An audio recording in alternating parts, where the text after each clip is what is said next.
ఈరోజు మనం మన గెస్ట్ స్పీకర్ వచ్చి శ్రీనివాసమూర్తి గారు. Is CA and tax GST finance experts. He works in Ganga Rao associates. Topic ఏంటి అంటే comparison of new tax resume and old tax resume. అది శ్రీనివాస్ గారు ఎక్స్ప్లెయిన్ చేస్తారు.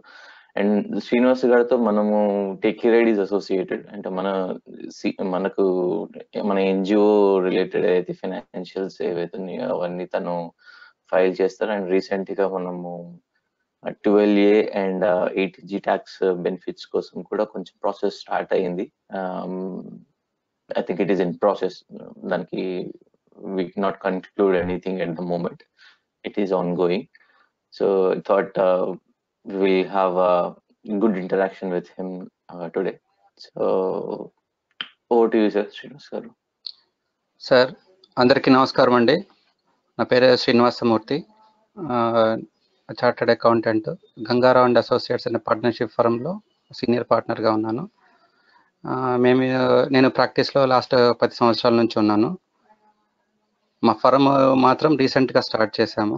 మా ఇంకొక పార్ట్నర్ గంగారావు గారు మెయిన్ పార్ట్నర్, వారు మస్కట్ నుంచి వచ్చిన తర్వాత 2019 డిసెంబర్లో ఈ గంగారావు అండ్ అసోసియేట్స్ ఫామ్ చేయడం జరిగింది. అవర్ మా ప్రాక్టీస్ లాస్ట్ 10 సంవత్సరాల నుంచి మేము ట్యాక్స్ రిలేటెడ్ ఫైనాన్షియల్ ప్లానింగ్, తర్వాత liaisoning works like bank representations కానీ, ఇన్కమ్ ట్యాక్స్ డిపార్ట్మెంట్ రిప్రజెంటేషన్స్ కానీ ఇలాంటి వర్క్స్లో ఉన్నాము. సో నేను 2010లో పాస్ అయ్యాను. టెక్కిరైడ్ తోటి నాకున్న అనుబంధము నవీన్ కుమార్ వల్లోజు అండ్ గౌతమ్ ఠాకూర్, వీరిద్దరు కూడా నా 10వ తరగతి క్లాస్మేట్స్. వారితోటి అనుబంధంతో టెక్కిరైడ్తో కూడా అనుబంధం స్టార్ట్ అయింది. లాస్ట్ ఇయర్ టెక్కిరైడ్కి సంబంధించింది income tax exemption work initiate చేసాము. బట్ డ్యూ టు కరోనా అది పేపర్ వర్క్ ఇంకా ప్రాసెసింగ్లోనే ఉంది. సూన్ మనకు ఆ అప్లికేషన్ ప్రాసెస్ అయిపోయి మన సంస్థకి కూడా 12A ఎగ్జామ్షన్ అనేది త్వరలో వస్తుందండి. నా coming to the topic, 2020 union budget ఫిబ్రవరిలో ప్రవేశపెట్టినప్పుడు ఫైనాన్స్ మినిస్టర్ గారు కొత్తగా ఒక స్కీమ్ తీసుకొచ్చారండి ఫర్ ఇండివిజువల్ ట్యాక్స్ పేయర్ ఎవరైతే ఉంటారో, శాలరీడ్ క్లాస్ కానీ నాన్ శాలరీడ్ క్లాస్ అంటే బిజినెస్ చేసుకునే వాళ్ళైనా, సెల్ఫ్ ఎంప్లాయిడ్ ప్రొఫెషనల్స్ అయినా కూడా వాళ్ళకి 2 సిస్టమ్స్ ప్యారలల్గా చేసుకునేందుకు అవకాశం ఇచ్చారు. ఓల్డ్ సిస్టంలో ఏముంటాయి, న్యూ సిస్టంలో ఏమున్నాయి అనే దాని మీద దీన్ని కొంచెం ఎలాబొరేట్గా చెప్పేందుకు. సో ఓల్డ్ సిస్టంలో మనకు బేసికల్లీ శాలరీడ్ క్లాస్ పర్సన్స్, వారికి ఎంప్లాయరు సిటీసీ అంటే cost to the company offer చేసినప్పుడు ఎంప్లాయ్మెంట్లో ఆ కాస్ట్ టు ది కంపెనీలో వేరియస్ కాంపోనెంట్స్ ఉంటాయి. బేసిక్ శాలరీ అని, డిఏ అని, హెచ్ఆర్ఏ అని, సిసిఏ సిటీ కాంపెన్సేటరీ అలవెన్స్ అని, మొబైల్ అండ్ ఇంటర్నెట్ అలవెన్స్ అని, యూనిఫామ్ అలవెన్స్ అని, లీవ్ ట్రావెల్ అలవెన్స్ అని చెప్పి ఇట్లాగా వేరియస్ కాంపోనెంట్స్ కింద శాలరీని డివైడ్ చేసి ఇస్తారు. టోటల్లీ మీకు వచ్చే కాస్ట్ కంపెనీని వేరియస్ శాలరీ కాంపోనెంట్స్ కింద డివైడ్ చేయడం జరుగుతుంది. ఎందుకు జరుగుతుంది అంటే ఇన్కమ్ ట్యాక్స్ యాక్ట్లో whatever amount been paid by the employer to the employer నుంచి వచ్చేది ఏ రకమైన మానిటరీ బెనిఫిట్ అయినా కూడా ఎంప్లాయీకి అన్నిటినీ ట్యాక్స్ చేయకూడదు అనే ఉద్దేశంతో ఇన్ని రకాల కాంపోనెంట్స్ని పెట్టారు. బేసిక్ శాలరీ, టీఏ, హెచ్ఆర్ఏ ఇవన్నీ కూడా శాలరీలో కాంపోనెంట్స్, మీకు వచ్చే ఎంప్లాయర్ నుంచి వచ్చే శాలరీలో కాంపోనెంట్సే. బట్ అన్ని అమౌంట్స్ ట్యాక్సబుల్ కావు. సపోజ్ హెచ్ఆర్ఏ తీసుకుంటే దానికి ఒక స్లాబ్ ఇచ్చారు, దాంట్లో మీరు ఎంత రెంట్ పే చేస్తారు, మీ బేసిక్ శాలరీ ఎంత, దాంట్లో ఒక 40%, దాని తర్వాత మీరు యాక్చువల్ హెచ్ఆర్ఏ ఏం రిసీవ్ చేసుకుంటున్నారు, వీటిలో ఈ మూడింటిని తీసుకొని దాంట్లో least of the above exam చేస్తారు. అట్లాగే యూనిఫామ్ అలవెన్స్, సో ఇప్పుడు ఒక కేటగిరీ ఆఫ్ ఎంప్లాయీ మార్కెటింగ్ వాళ్ళకు ఉంటుంది, వాళ్ళకి డ్రెస్ కోడ్ మెయింటైన్ చేయాలని ఉంటుంది, వాటి కోసం అని చెప్పి ఎంప్లాయర్ అలవెన్స్ ఇస్తారు. ఆ అలవెన్స్ని వాళ్ళు బిల్స్ సబ్మిట్ చేసి ఇచ్చేసుకున్న తర్వాత టోటల్ అమౌంట్ ఏదైతే అమౌంట్ అలౌ చేశారో అది మొత్తం ఎగ్జామ్షన్ కింద ట్రీట్ చేస్తారు. దాని తర్వాత conveyance, commuting between office and house. మనకు రెసిడెన్స్ కోసం, ఆఫీస్ కోసం. మనకు ఐటీ ఎంప్లాయీస్ ఉన్నారనుకోండి, వాళ్ళకి నైట్ షిఫ్ట్లు ఉన్నాయి, డే షిఫ్ట్లు ఉన్నాయి. అంటే అన్‌టైమ్‌లీ, అంటే మీరు యూకే టైంలోనో, యూఎస్ టైంలో వర్క్ చేయాలన్నప్పుడు ఇక్కడ నుంచి ఆఫీస్‌కి ఇది కావాలి కాబట్టి ఎవరికైతే మీరు వెహికల్ ప్రొవైడ్ చేయలేరో వాళ్ళకి అలవెన్సెస్ ఇస్తారు. ఆ అలవెన్సెస్‌ని ఎగ్జామ్ చేసేవాళ్ళు. ఇలాగా సాలరీడ్ క్లాస్ వాళ్ళకి సపోజ్ ఒక హౌస్ కొనుక్కున్నారనుకోండి, హౌస్ మీద సెల్ఫ్ ఆక్యుపైడ్, అంటే మీరే కానీ మీ పేరెంట్స్ కానీ దాంట్లో రెసిడెన్స్ ఉన్నట్లయితే ఆ పర్టికులర్ అమౌంట్ ఏదైతే మీరు బ్యాంకు కడతారో ఇంట్రెస్ట్, ఆ ఇంట్రెస్ట్ని అప్ టు 2 lakhs అలౌ చేసేవారు. ఇది ప్రజెంట్ సిస్టమ్ అండి. Now coming to the new system, కొత్త సిస్టంలో స్లాబ్స్ తగ్గించారు. నా ప్రజెంట్ సిస్టంలో 3 టైర్ టాక్సేషన్ ఉందండి. అప్ టు 5 lakhs, అంటే అప్ టు 5 lakhs అంటే up to 2,50,000 is the first threshold, దానికి ట్యాక్స్ లేదు. 2,50,000 to 5 lakhs.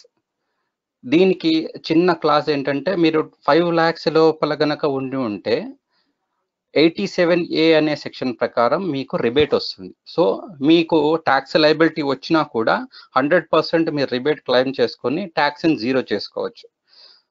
ది 5 lakhs దాటిన తర్వాత 5 lakhs to 10 lakhs 20% tax bracket అండి. 5 lakhs దాటిన వాళ్ళకి 2,50,000 నుంచి ట్యాక్స్ అవుతుంది. For example 4,99,000 rupees taxable income వస్తే మీ ట్యాక్స్ లయబిలిటీ ఈజ్ 0. అదే మీరు 5 lakhs 1 రూపీ వచ్చింది అనుకోండి, మీ ట్యాక్స్ లయబిలిటీ వచ్చేసి 12,500 నుంచి స్టార్ట్ అవుతుంది. ఎందుకంటే మీ ట్యాక్స్ క్యాలిక్యులేషన్ 2,50,000 to 5 lakhsకి 5% ట్యాక్స్ క్యాలిక్యులేట్ చేస్తారు. అబౌవ్ 5 lakhsకి 20% క్యాలిక్యులేట్ చేస్తారు. నా థర్డ్ టైర్ వచ్చేసి 10 lakhs. 10 lakhs అబౌవ్ ఉన్నది whatever amount you receive it will be tax rate 30%, 30% చొప్పున ట్యాక్స్ క్యాలిక్యులేట్ చేస్తారు. ఇది ప్రజెంట్ సిస్టమ్. న్యూ సిస్టంలో దీన్ని 6 స్లాబ్స్ కింద కన్వర్ట్ చేశారండి. ఫస్ట్ స్లాబ్ వచ్చేసి 2,50,000 to 5 lakhs 5%, ఇది అన్చేంజ్డ్. సెకండ్ స్లాబ్ వచ్చి 5 lakhs to 7,50,000. ఇంతకుముందు 5 lakhs to 10 lakhs ఒకటే స్లాబ్ ఉండేది 20%. ఇప్పుడు 5 lakhs to 2.5 lakhs 10% స్లాబ్ చేశారు. 7.5 lakhs to 10 lakhs 15% స్లాబ్ చేశారు. సో అబౌవ్ 10 lakhs 12,50,000 20% స్లాబ్లోను, 12,50,000 to 15 lakhsని 25% స్లాబ్ను చేశారు. అబౌవ్ 15 lakhs అందరిది కూడా 30% స్లాబ్లో ఉన్నారు. కానీ మీరు ఈ రకంగా కన్సెషనల్, అంటే నాకు 7,50,000 వస్తే ప్రజెంట్ స్కీమ్లో నేను 20% ట్యాక్స్ స్లాబ్లో ఉన్నాను, ప్రపోజ్డ్ స్కీమ్లో నేను 15% లైబుల్ నాకు లైబుల్ అవుతుంది కదా అనుకుంటే దాని క్యాలిక్యులేషన్స్ కొంచెం డిఫరెంట్గా ఉన్నాయి. ఇది కండిషనల్ స్కీమ్ అన్నమాట. మీరు 15% కనుక ఆప్ చేసుకునేటట్లయితే మీ ప్రజెంట్ సేవింగ్స్ ఏవైతే ఉన్నాయో which are allowable under section 80C, LIC కానీ, ప్రావిడెంట్ ఫండ్ కానీ, చిల్డ్రన్ ఎడ్యుకేషన్ ఫీజెస్ కానీ, ఇలాంటి అలవెన్సెస్ మీరు సేవింగ్స్ ఏవైతే చేసుకుంటారో అవి మీరు కొత్త స్కీమ్లో సేవింగ్ని అలౌ చేయరు. మీకు ఏదైతే గ్రాస్ ఇన్కమ్ వస్తుంది, గ్రాస్ శాలరీ వస్తుందో ఆ గ్రాస్ శాలరీ మీద డైరెక్ట్గా 15% అప్లై చేస్తారు. వెరాస్ ప్రజెంట్ స్కీమ్ అంటే ఓల్డ్ స్కీమ్లో మీకు ఆ పర్టికులర్ 7,50,000, వెంకట్ గారు ఒక్కసారి ఆ కంపారిజన్ షీట్ ఏమైనా చూపెట్టగలుగుతారా? దీంట్లో మనకు annual income, proposed income as per new tax and as per existing tax benefits ఇచ్చారు. ఆ బెనిఫిట్స్ అదే సార్. దీంట్లో మనకు ఏంటంటే లెఫ్ట్ సైడ్ ఫస్ట్ కాలంలో మన ఇన్కమ్ లెవెల్స్ ఏంటి ఎలాగ ఉంటాయి, దాంట్లో ప్రజెంట్ ట్యాక్స్లో ఏముంటుంది, న్యూ ట్యాక్స్లో ఎలా ఉంటుంది, బెనిఫిట్ అని చెప్పి ఒక చార్ట్ ఇచ్చారు. హవెవర్ ఈ ఎగ్జిస్టింగ్ ట్యాక్స్ రెజీమ్లో ట్యాక్స్ క్యాలిక్యులేట్ చేసేటప్పుడు మీరు గమనిస్తే deductions and exemptions available but not considered అని ఇచ్చారు. ఒక 7,50,000 రూపీస్ ఎర్న్ చేసే ఒక సాలరీ క్లాస్ ఎంప్లాయీకి ప్రజెంట్ సిస్టంలో 62,500 ట్యాక్స్ అవుతుంది. అదే న్యూ సిస్టంలో 37,500 ట్యాక్స్ అవుతుందని చెప్పారు. ఈ 7,50,000 అనేది మీరు వచ్చే గ్రాస్ శాలరీ అండి. గ్రాస్ శాలరీ ఇన్ సెన్స్ మీరు బిఫోర్ డిడక్షన్స్, బిఫోర్ అలవెన్సెస్ అన్నీ కలిపి వచ్చే అమౌంట్ అనమాట. ప్రజెంట్ స్కీమ్లో వీటిలోంచి మనం హెచ్ఆర్ఏ తీసేసుకోవచ్చు, ఎల్టీఏ తీసేసుకోవచ్చు, దాని తర్వాత మీ సేవింగ్స్ తీసేయచ్చు, ఇవన్నీ తీసిన తర్వాత కూడా మీరు 7,50,000 ఉన్నారనుకోండి, అప్పుడు మీకు ఆ ట్యాక్స్ వస్తుంది. అదే మీరు 7,50,000 గ్రాస్ సాలరీ అయ్యి దాంట్లోంచి అలవెన్సెస్, స్టాండర్డ్ డిడక్షన్స్, సేవింగ్స్ అవన్నీ తీసిన తర్వాత మీకు 5,50,000 అలా వచ్చింది అనుకోండి, అకార్డింగ్లీ మీకు ఆ అమౌంట్ మీద 20% ట్యాక్స్ క్యాల్కులేట్ అవుతుంది. వెరాజ్ ప్రజెంట్ ప్రపోజ్డ్ సిస్టంలో మీకు స్ట్రైట్ అవే మీకు ఏ అలవెన్సెస్ కానీ, ఏ సేవింగ్స్ కానీ, ఎగ్జెంప్షన్స్ కానీ కన్సిడర్ చేయకుండా 20%, 10%ని 20% స్లాబ్లో ఉన్న వాళ్ళని 10% కింద కన్సిడర్ చేసి 10% ట్యాక్స్ వేస్తారు, విచ్ ఈజ్ క్యాలిక్యులేషన్ వైజ్గా చూస్తే హయ్యర్ సైడే ఉంటుంది. అంటే మీరు ప్రజెంట్ సిస్టమ్ నుంచి కొత్త సిస్టమ్కి మారదాం అనుకున్నా కూడా ఎంప్లాయీకి ట్యాక్స్ వైజ్గా బెనిఫిట్ ఏమీ ఉండదు. బట్ ఇది కేస్ టు కేస్ డిఫర్ అవుతుంది. నాకు ఏ రకమైన సేవింగ్స్ లేవండి, నాకు సేవింగ్స్ లేనప్పుడు నాకు 20%, 7,50,000 is my gross salary as well as net salary. అటువంటి టైంలో you can prefer new scheme. కానీ నాకు సేవింగ్స్ ఉన్నాయి, నేను ఎల్ఐసి కట్టుకుంటున్నాను, నాకు చిల్డ్రన్స్కి ఎడ్యుకేషన్ ఫీజ్, ట్యూషన్ ఫీజ్ కడుతున్నాను, హౌసింగ్ లోన్ ఉంది, హౌస్ లోన్ రీపే చేస్తున్నాను, ఇలాంటి బెనిఫిట్స్ అన్నీ ఉన్నవి, నేను కొత్త స్కీమ్లో చేసుకుంటే నాకు ఏవి అలౌ చేయరు కాబట్టి I will ending up paying higher tax. నేను ట్యాక్స్ ఎక్కువ పే చేసే దీంట్లోకి వెళ్ళిపోతున్నాను. సో ఈ కేస్ టు కేస్ ఏంటంటే మీకు బెనిఫిషియల్ అంటే ఎవరైతే సేవింగ్స్ కానీ, ఎవరైతే ఆల్రెడీ ఎగ్జిస్టింగ్ కమిట్మెంట్ ప్రకారం హౌసింగ్ లోన్ రీపేమెంట్ చేసుకుంటున్నారు, ఇలాగా ఏదైనా అలవెన్సెస్ని క్లెయిమ్ చేస్తున్నారు, బెనిఫిషియల్ కొన్ని బెనిఫిట్స్ వస్తున్నాయి అనుకున్న వాళ్ళకి old scheme is the better scheme అండి. అండ్ ఈ కొత్త స్కీమ్ ప్రకారం సాలరీ ఎంప్లాయీస్ ఆల్రెడీ వాళ్ళ హెచ్ఆర్కి డిక్లరేషన్స్ ఇచ్చేసి ఉంటారు.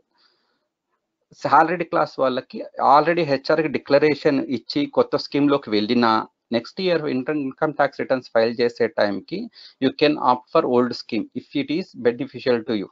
మీరు లాస్ట్ స్కీమ్ ప్రకారం నాకు ట్యాక్స్ కన్జంప్షన్ ఎక్కువ, నాకు తక్కువ వచ్చింది, కొత్త దాంట్లో ఎక్కువ డిడక్ట్ చేశారనుకుంటే మీరు ఐటీఆర్ ఫైల్ చేసుకునే టైంలో మళ్ళీ మీరు పాత స్కీమ్లోనే మీ ట్యాక్స్ క్యాలిక్యులేషన్ చేసి ఫైల్ చేయొచ్చు. మీకు ఏదైతే ఎక్సెస్ డిడక్షన్ జరిగిందో దాన్ని రిఫండ్ చేయడం జరుగుతుంది. బట్ బిజినెస్ క్లాస్ పీపుల్కి ఈ ఆప్షన్ లేదు. వన్స్ వాళ్ళు ఈ స్కీమ్ కొత్తది అని చూస్ చేసుకున్నారో వాళ్ళు అదే స్కీమ్ని కంటిన్యూ అవ్వాలి. ఎంప్లాయీ క్లాస్ మాత్రం మీరు ఐదర్ కొత్తది చేసుకోవచ్చు, పాతది చేసుకోవచ్చు. ఒకవేళ కొత్తది చూస్ చేసుకున్నా మళ్ళీ నెక్స్ట్ స్టేజ్లో అంటే ఐటీఆర్ ఫైల్ చేసే టైంకి పాతదానికి మారచ్చు. దీనివల్ల మీ ఏది బెనిఫిషియల్గా ఉంటే దాన్ని చూస్ చేసుకునే అవకాశం సాలరీడ్ క్లాస్ వాళ్ళకి గవర్నమెంట్, బిజినెస్ క్లాస్ పీపుల్కి ఈ రకమైన ఆప్షను లేదండి. వన్స్ వాళ్ళు ఫైనలైజ్ చేసుకుంటే వాళ్ళు కంటిన్యూ అవ్వాల్సిందే. దీనివల్ల మనకు ఒక 2-3 ఎగ్జాంపుల్స్ చెప్తానండి. ఎందుకంటే 15 లక్షల లోపల ఉన్న వాళ్ళకి మాత్రమే ఈ 2-3 డైలమాలు ఉంటాయి, ఏది బెటర్ ఏది ఇది అని చెప్పి. 15 లక్షలు దాటింది క్లాస్ ఎవరిదైనా కూడా 30% ట్యాక్స్ బ్రాకెట్లోనే ఉంటారు. 15 లక్షల వరకు ఉన్న దాంట్లో సార్ ఇది ఇప్పుడు మనకు స్క్రీన్ మీద కనపడుతున్న స్క్రీన్ షాట్ అండి. 15 lakhs ఎస్టిమేటెడ్ యాన్యువల్ ఇన్కమ్కి, దానికి ఎగ్జంప్షన్స్ డిడక్షన్స్ 3,50,000 పెట్టడం జరిగింది. అజంప్షన్ ఏంటంటే 1,50,000 rupees for ATC contributions and 2 lakhs for housing loan repayment contribution. ఈ రకంగా చూసుకున్నట్లయితే ఈ 15 lakhs స్లాబ్లో ఉన్న వాళ్ళకి ఓల్డ్ స్కీమ్ ప్రకారం 1,63,800 రూపీస్ ట్యాక్స్ పడుతుంది. అదే న్యూ స్కీమ్లో అయితే 1,95,000 రూపీస్ ట్యాక్స్ పడుతుంది. So benefit as per old scheme వచ్చి 31,200 ఉంటుందండి. ఇది మీరు సేవింగ్స్ 1,50,000 ఏటీసీ కింద సేవ్ చేసుకొని income tax exemption for housing loan 2 lakhs claim చేసుకున్న వాళ్ళకి ఈ రకంగా ఉంటుందండి ప్రజెంట్ అండ్ ప్రపోజ్డ్ స్కీమ్లో వేరియేషన్. అదే మీరు ఇంకొక స్క్రీన్ ఉంది సార్, వితౌట్ హౌసింగ్ లోన్ అని. వితౌట్ హౌసింగ్ లోన్ ఇందాక చేసిన దాంట్లో 2 lakhs ఎగ్జంప్షన్ హౌసింగ్ లోన్ కి తీసుకున్నాము, దీంట్లో తీసుకోలేదు.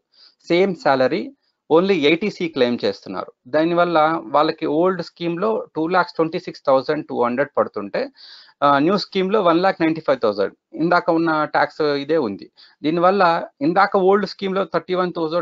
200 సేవింగ్స్ ఉంటే ఇప్పుడు ప్రజెంట్ కొత్త ప్రపోజ్డ్ స్కీమ్లో 31,200 సేవింగ్స్ ఉన్నాయి.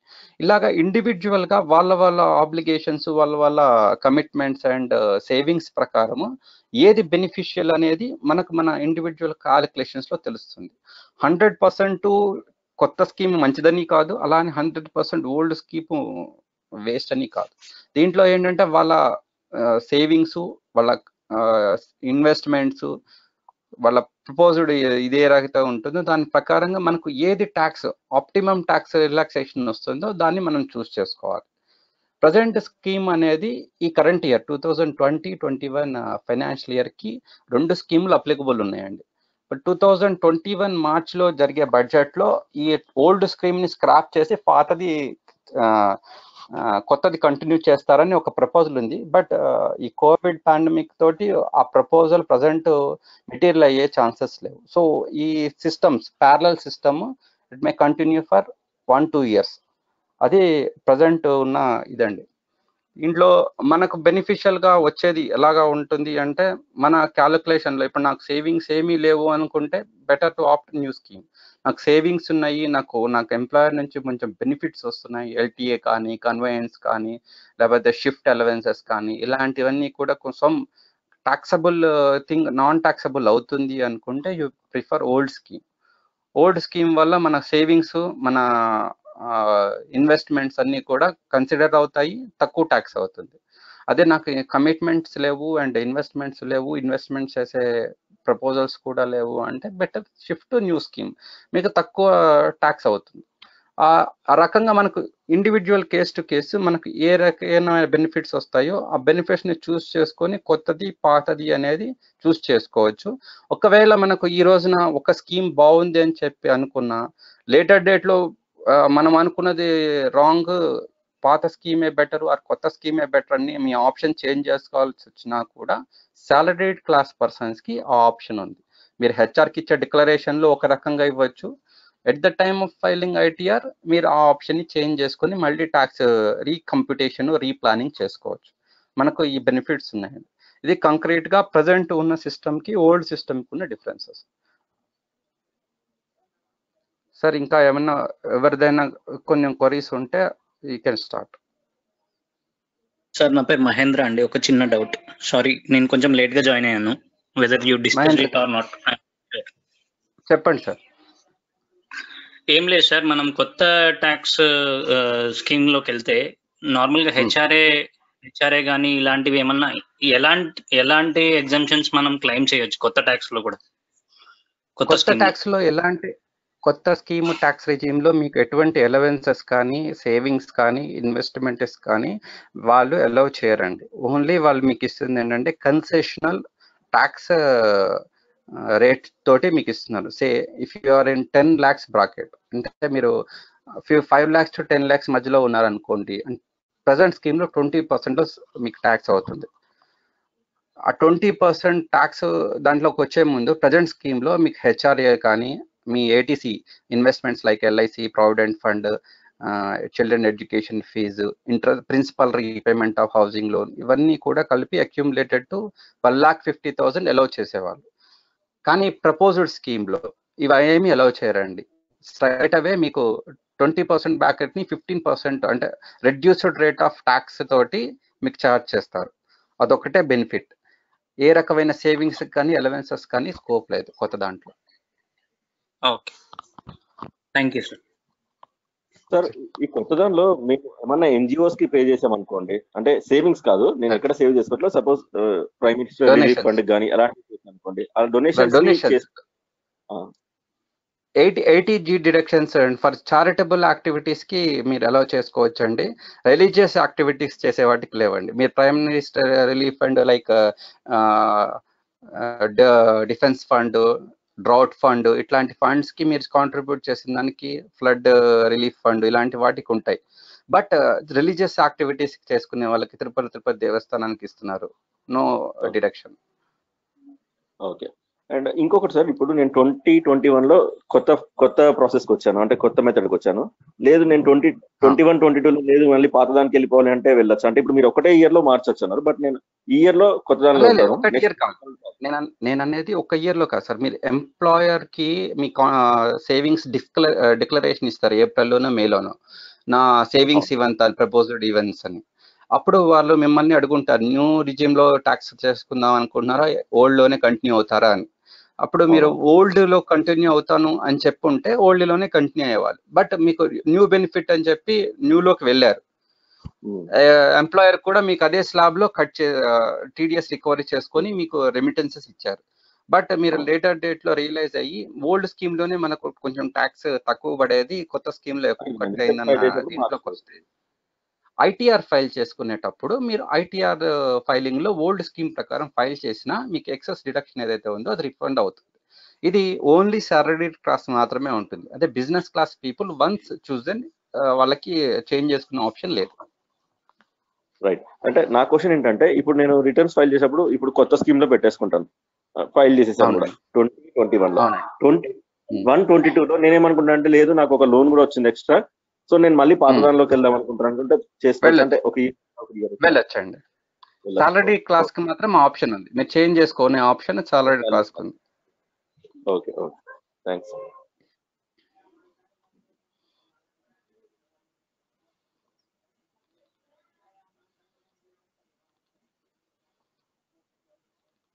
ఇంకొక question sir, even medical insurances ఉంటాయి కదా, అవి కూడా నాట్ అప్లికబుల్ న్యూ దాంట్లో? అవును sir, new scheme even medical allowances కూడా మనకు అప్లికబుల్ ఉండవు సార్. మీరు సేవింగ్ చేసుకున్నా కూడా they will not consider as a valid deduction. 80D కింద వచ్చే ఇది కూడా మీకు స్కోప్ ఉండదండి. ఓకే. లిస్ట్ ఆఫ్ ఇప్పుడు మన సార్ మన వెంకీ గారు ఆన్ స్క్రీన్ ఏవేవి లిస్ట్ ఆఫ్ అలవెన్సెస్ కానీ డిడక్షన్స్ కానీ డిజలవ్ అవుతాయో అది స్క్రీన్ మీద చూపిస్తున్నారు సార్. నెంబర్ ఆఫ్ మనకు ఎల్టీఏ లీవ్ ట్రావెల్ అలవెన్స్ ఇస్తారు, వన్స్ ఇన్ 2 years ఎగ్జిమ్ట్ అవుతుంది. హెచ్ఆర్ఏ ఎవ్రీ ఇయర్ మనం హౌస్ రెంట్ పే చేస్తున్న దాని మీద అలవెన్స్ వస్తుంది, అది డిజలవ్ అవుతుంది. స్పెషల్ అలవెన్సెస్ మనకు చిల్డ్రన్ ఎడ్యుకేషన్ ఫీజ్ అని చెప్పిస్తారు, హాస్టల్ ఫీజ్ అని ఇస్తారు. తర్వాత ఇంకా అదర్ అలవెన్స్ కొన్ని అప్లికబుల్ జనరల్ గా ఉండేవి, తర్వాత జనరల్ గా యాక్ట్ లో ఉన్నవి కూడా దీంట్లో ఉన్నాయండి. అంటే మీకు మైనర్ చైల్డ్ కి ఏదైనా ఇన్కమ్ ఉంటే అది పేరెంట్స్ కి దీంట్లో క్లబ్ చేస్తారు. అలాంటి వాటికి మళ్ళీ అలవెన్సెస్ దీంట్లో దీన్ని అలవబుల్ డిడక్షన్ కింద అలౌ చేస్తారు. స్టాండర్డ్ డిడక్షన్స్ లాస్ట్ 2 years నుంచి వస్తుందండి. కరెంట్ ఇయర్ 50,000 ఉంది, 50,000 కూడా మీకు అప్లికబుల్ కాదు న్యూ స్కీమ్ లో. 2,400 ఇది మనం ప్రొఫెషనల్ ట్యాక్స్ అని, tax on employment every month 200 rupees మన ఎంప్లాయర్ కట్ చేస్తూ ఉంటాడండి మన శాలరీలోంచి. అది మనము పార్ట్ ఆఫ్ ఇది కింద చూపిస్తాము. బట్ ఇది కూడా కొత్త స్కీమ్ లో వాళ్ళు డిడక్ట్ చేసి పే చేస్తారు, కానీ మీరు క్లెయిమ్ చేసుకోవడానికి అవకాశం ఉండదండి. అట్లాగే హౌసింగ్ లోన్ మనము నవేడేస్ ఓన్ హౌస్ తీసుకున్న వాళ్ళు సెల్ఫ్ ఆక్యుపైడ్ అయి ఉంటే 2 lakhs వరకు మనం interest on housing loan claim చేసుకోవచ్చు. అట్లాంటి బెనిఫిట్ కూడా మనం కొత్త స్కీమ్ లో ఫోర్గో అవుతాం. మనకు ఈ అలవెన్సెస్ కానీ డిడక్షన్స్ కానీ ఇన్వెస్ట్మెంట్ మీద ఉన్న ఆప్షన్స్ కానీ ఏవి కొత్త స్కీమ్ లో అప్లికబుల్ కావు. ఓన్లీ మనకు వచ్చే రిలాక్సేషన్ ఏంటి అంటే రెడ్యూస్డ్ రేట్ ఆఫ్ ట్యాక్స్. మనకు పర్సంటేజ్ ఏదైతే ప్రజెంట్ లో 20%, 30% ఉందో దాన్ని ఇంకొక 4-5 స్లాబ్స్ కింద చేసి 10%, 15%, 20%, 25% అని చెప్పి పెట్టారు. అది అకార్డింగ్ టు మన ఇన్వెస్ట్మెంట్ అండ్ మన సేవింగ్స్ ని బట్టి ఆ పర్టికులర్ ఇది మనకు కొత్త స్కీమ్ అప్లికబుల్ అవుతుందా, పాత స్కీమ్ అప్లికబుల్ అవుతుందా అనేది మన చాయిస్. ఆ అప్లికబిలిటీ తీసుకున్న తర్వాత దేంట్లో ఎంత బెనిఫిట్ వస్తుంది, ఆ బెనిఫిట్ ప్రకారంగా మనము మన ట్యాక్స్ కంప్యూటేషన్ వేసుకొని మనము ఐటీఆర్ ఫైల్ చేసుకోవాలి. వాళ్ళు ఓన్లీ ఆప్షన్ అడుగుతారు, అదే ఆప్షన్ మీరు చూస్ చేసుకుని ఇప్పుడు చూస్ చేసుకున్నా నెక్స్ట్ డే నెక్స్ట్ ఫైలింగ్ అప్పుడు కానీ, లేదా కరెంట్ ఇయర్కి ఫైల్ చేసుకొని నెక్స్ట్ ఇయర్కి కానీ మార్చుకోవచ్చు. ప్రజెంట్ ప్రపోజల్ మాత్రం 2 కూడా ప్యారలల్ గా రన్ అవుతాయని చెప్తున్నారండి.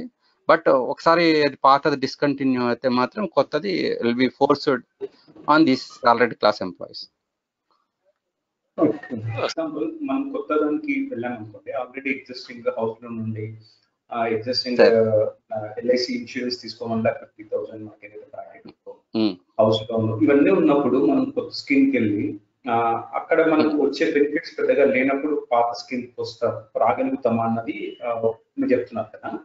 కానీ ఆ 1 year అయితే will be paying more tax కదా జనరల్ ఇవన్నీ కన్సల్ట్ చేయరు కదా. ఇప్పుడు నాది నేను కన్సల్ట్. సో ఓకే, సో మీరు అన్నట్టు ఫ్యూచర్ లో they might completely make all of us to follow the new scheme or this will be parallelly running continuously. అవునండి. అంటే పాత స్కీమ్ అలా కంటిన్యూ అవుతుందంటారా, లేకపోతే they will force us to go for the new scheme? లేదు, present దీంట్లో మాత్రం ఈ ఇంతకు ముందు ఉన్న ప్రపోజల్ మనకున్న ఇన్ఫర్మేషన్ ప్రకారము వాళ్ళు February 2021 లో జరిగే బడ్జెట్ లో ఓల్డ్ స్కీమ్ రిమూవ్ చేద్దామన్న ప్రపోజల్ ఉన్నారు.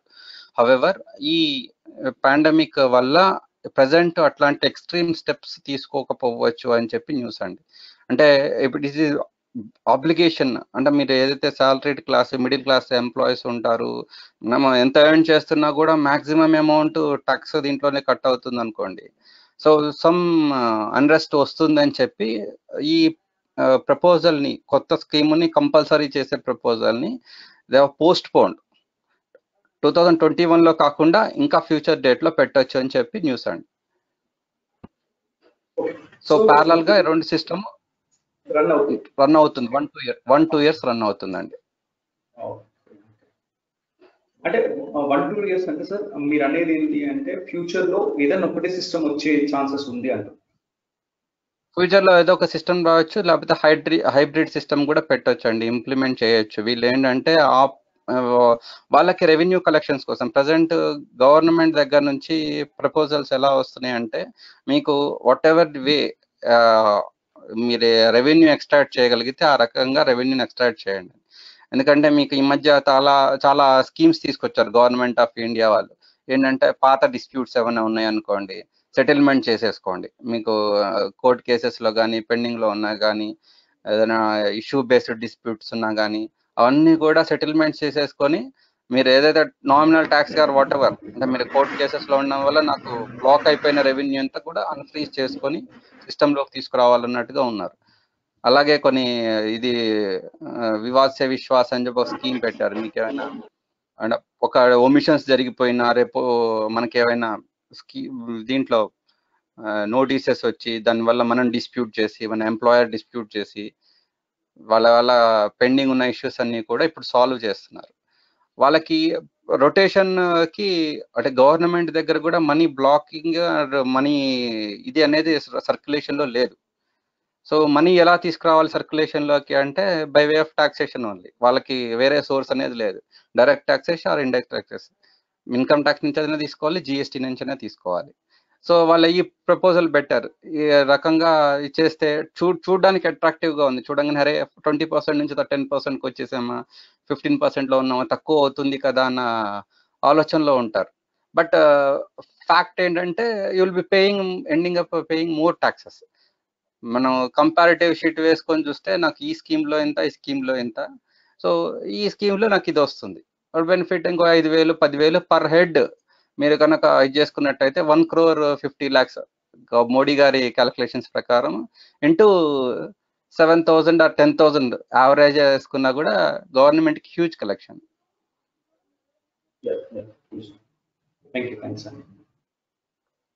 శ్రీని గారు, నా పేరు ప్రవీణ్ అండి. ఇప్పుడు 15 lakhs అబోవ్ ఉన్న వాళ్ళకి మనం like school childrens education, like మీకు section 80C 80D like savings cum medical insurances అవన్నీ ఉన్నప్పుడు, సో బై డిఫాల్ట్ 15 అబోవ్ ఉంటే 30% బ్రాకెట్ కదా. సో అలాంటప్పుడు ఏది బెటర్ అంటారు? సార్ 15 lakhs అబోవ్ అంటే ఇప్పుడు ప్రజెంట్ మీ గ్రాస్ ఇన్కమే 15 lakhs అండి. సార్ రెండు స్కీముల్లో మీ గ్రాస్ ఇన్కమే 15 lakhs అయినప్పుడు ఇప్పుడు నాకు 15 lakhs మీద స్ట్రైట్ అవే 30% పడుతుంది అబోవ్ ఇది ఉన్న వాళ్ళకి.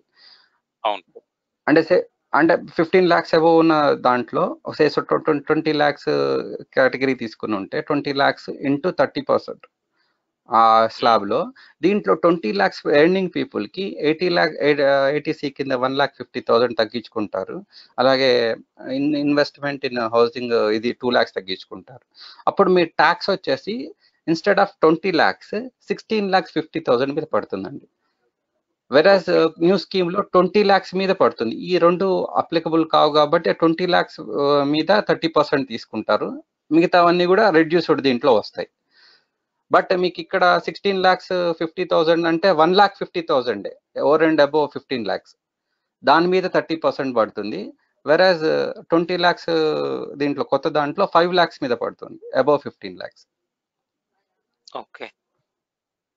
సో ఆ సేవింగ్స్ అనేవి మీరు వేసుకున్న తర్వాత మీరు ఎండింగ్ అప్ నెట్ శాలరీ అంటే మీకు కొత్త స్కీమ్ లో gross salary and net salary one and the same అండి. ఓల్డ్ స్కీమ్ లో gross salary less deductions, allowances less deductions, then మీరు నెట్ శాలరీలోకి వస్తారు. ఆ నెట్ శాలరీ మీద మీకు ట్యాక్స్ అవుతుంది. Okay sir, thank you. So sir నాకు ఒక క్వశ్చన్, ఒక పాయింట్ యాడ్ చేశాను సార్. చెప్పండి. సో ఒకటి, లాస్ట్ ఇయర్ గుర్తుంటే అందరికి మెడికల్ బిల్స్ ఇవి కూడా తీసేశారు. ఎందుకంటే మనందరం తెలుసు, ఏవో మెడిసిన్ తీసుకున్నప్పుడు బిల్స్ తీసుకోం, కానీ తర్వాత ఎప్పుడో ఇన్కమ్ ట్యాక్స్ కోసం అని బిల్స్ తీసుకొచ్చుకుంటాం మనం సమ్ అమౌంట్ పే చేసి. సో అది తీసేశారు. And first thing. Second thing, I don't see it like a scam. ఎందుకంటే బయటి కంట్రీస్ లలో ఇర్రెస్పెక్టివ్ ఆఫ్ యువర్ ఇన్సూరెన్స్ కావచ్చు, ఏదైనా కావచ్చు, 30% స్లాబ్స్ ఉన్న చాలా కంట్రీస్ ఉన్నాయి బయటి కంట్రీస్ లలో. అది ఫస్ట్ థింగ్. సెకండ్ థింగ్, ఎట్లా అంటే కొంతమంది ఇప్పుడు మన వాళ్ళు ఏం చేస్తున్నారంటే ఈ ఇన్కమ్ ట్యాక్స్ కోసం, సేవింగ్స్ కోసం అని చెప్పేసో, లేకపోతే ట్యాక్స్ బెనిఫిట్స్ కోసం అని చెప్పేసో కొన్ని స్కీమ్స్ తీసుకుంటారు. సేవింగ్స్ కోసం అయితే ఓకే, కానీ ఇన్కమ్ ట్యాక్స్ బెనిఫిట్స్ కోసం అని చెప్పేసి కొన్ని తీసుకుంటున్నారు. సో ఈ స్కీమ్ లో ఏమైపోతుందంటే కొత్త వాటిలో డిస్కరేజ్ అయిపోతుంది. వాళ్ళు ఈ పాలసీస్ కూడా చదవరు. లాస్ట్ టైం మన ఫినాన్షియల్ అడ్వైజర్స్ లో వీటిలో కూడా కేఎన్ రెడ్డి గారు కానీ, విజయేంద్రన కానీ వాళ్ళు క్లియర్ గా చెప్పారు, ట్యాక్స్ బెనిఫిట్స్ కోసం అయితే పాలసీస్ తీసుకోకండి, టర్న్ పాలసీస్, ఇన్సూరెన్స్ పాలసీస్ దాంట్లో ఉన్న రైడర్స్, క్లాజెస్ చూడండి అని చెప్పేసి. సో అది ఒక suggestion just to add. And another question ఏంటంటే నాది ఇక్కడ, ఇప్పుడు మనకు ఫుడ్ కూపన్స్ ఉంటాయి కదా సార్. అవునండి. ఫుడ్ కూపన్స్ మనకు చేతికి ఇవ్వరు, బట్ వాటిని ఎట్లా కన్సిడర్ చేస్తారు న్యూ వాటర్లో? యాక్చువల్ గా మీకు ఫుడ్ కూపన్స్ ఏదైతే ఉంటుందో దాన్ని పెర్క్విజిట్ అని చెప్పి మీ సాలరీలో యాడ్ చేస్తారండి. It's salary component, non monetary benefit.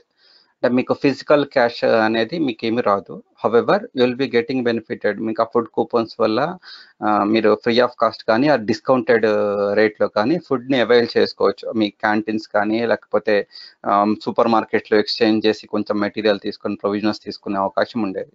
But it is a salary component. దాని సెక్షన్ 17 కింద మీకు మానిటరీ బెనిఫిట్ కాకుండా పర్క్విజిట్స్ అని చెప్పి ఇంకో కాంపోనెంట్ ఉంది. మీరు ఫార్మ్ 16 లో అబ్జర్వ్ చేస్తే just above below the salary line మీకు ఆ కాంపోనెంట్ కనపడుతుంది. ఆ దీంట్లో ఇంతకు ముందు పైన యాడ్ చేసేవాళ్ళు కింద అలౌవబుల్ డిడక్షన్ కింద లెస్ కూడా చేసేవాళ్ళు. ఇప్పుడు ఏంటంటే పైన యాడ్ చేస్తారు కానీ కింద అలౌవబుల్ ఎక్స్పెండిచర్ కింద లెస్ చేయరు. మీకు నాన్ మానిటరీ బెనిఫిట్ కింద అయినా కూడా సమ్ బెనిఫిట్ ఎంప్లాయర్ నుంచి వచ్చింది విచ్ ఈస్ యువర్ సాలరీ అన్నట్టుగానే ట్రీట్ చేసి దాన్ని కూడా ట్యాక్స్ చేస్తారు.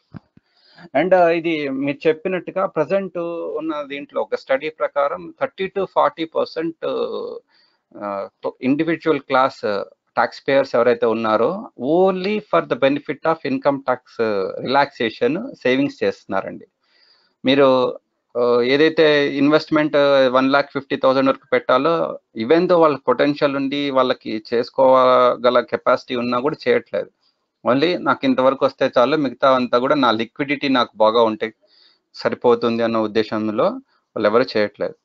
బట్ ఒక వేలో ఇది డిస్కరేజింగ్ ఇన్వెస్ట్మెంట్ అండి. అంటే మీరు సేవింగ్స్ మనం బై ఫోర్స్ ఇదిలో కూడా చేసినా కూడా వాళ్ళ లైఫ్ కి సెక్యూరిటీ అనేది క్రియేట్ చేస్తుంది గవర్నమెంట్. మీరు ఇలాగా 1,50,000 వరకు మీరు సేవ్ చేసుకోగలిగితే మీ ఫ్యూచర్స్ వరకు, మీ ఫ్యూచర్కి కానీ మీ చిల్డ్రన్ ఫ్యూచర్కి కానీ బెనిఫిషియల్గా ఉంటుంది. You invest in savings bonds, LIC, లేకపోతే మీరు ఇంకా ప్రాపర్టీలో ఇన్వెస్ట్మెంట్ చేయండి, ఇలాంటి వాటిని మేము ఎంకరేజ్ చేస్తున్నామని చెప్తుంది. బట్ ప్రజెంట్ స్కీమ్లో దాన్ని డిజలవ్ చేయడం వల్ల వీళ్ళు అసలు ఏ బెనిఫిట్ రాదు కదా అని చెప్పి 30 to 40% క్లాస్ వాళ్ళు అసలు ఇన్వెస్ట్మెంట్ అంటే ఒక ఫ్యూచర్ ప్లానింగ్ అనేది కూడా లేకుండా పోతుంది. That is one study. మనకు ఈ కొత్త ప్రపోజల్ స్కీమ్ వల్ల చేసే సేవింగ్స్ కూడా చెయ్యరు. దానివల్ల అది ఎక్కడైనా క్రైసిస్ మేనేజ్మెంట్ చేయాల్సి వచ్చినప్పుడు ఇప్పుడు మనం ఉన్న సిచ్యువేషన్ లాంటిది కనుక ఫ్యూచర్లో వస్తే మెజారిటీ మిడిల్ క్లాస్ ఫ్యామిలీస్ ఏమవుతాయి, దానికి సంబంధించింది ఎటువంటి సేవింగ్ లేకుండా యాజ్ అండ్ వన్ రిసీవ్డ్ మనం ఖర్చు పెట్టేసుకోవడం వల్ల సేవింగ్ అనే హ్యాబిట్ అనేది డెవలప్ కాదు అనేది ఒక స్టడీ అండి. దానివల్ల బై ఫోర్స్ చేసినా కూడా వాళ్ళకి పాత సిస్టంలో కొంత బెనిఫిట్ ఉంటుంది, కానీ కొత్త సిస్టమ్ అటువంటి ఎంకరేజ్మెంట్ ఏం చేయడం లేదు. అండ్ స్కామా కాదా అనేది ఐ డోంట్ కామెంట్ అండి, ఎందుకంటే గవర్నమెంట్ ప్రపోజ్ ఏం చేసినా కూడా ఫర్ ది బెనిఫిట్. ఇప్పుడు మీరు తీసుకున్న ట్యాక్స్ కలెక్షన్స్ అన్ని కూడా మళ్ళీ they have to invest in public utilities కోసమే చేయాలి.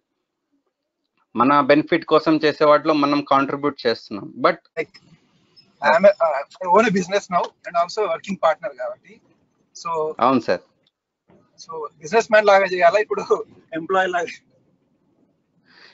లాగా ఏం చేయాలి సార్, ఎందుకంటే రేపు పొద్దున మనం మా డెసిషన్ మార్చుకునే అవకాశం ఉంది ఎంప్లాయీకి, బిజినెస్ మ్యాన్కి లేదు. మనకి ఏదైనా కూడా సార్ గవర్నమెంట్ మనకు 2 ఆప్షన్స్ ఇచ్చేసి ఏదో ఒకటి చూస్ చేసుకోండి అని చెప్పంటే ప్రాబ్లం లేదు. వన్స్ చూస్ చేసుకున్న తర్వాత అదే కంటిన్యూ అవ్వాలంటేనే ప్రాబ్లం. బట్ బిజినెస్ ఇన్కమ్ కూడా చూపించాలి కదా. But if when I'm filing the ITR.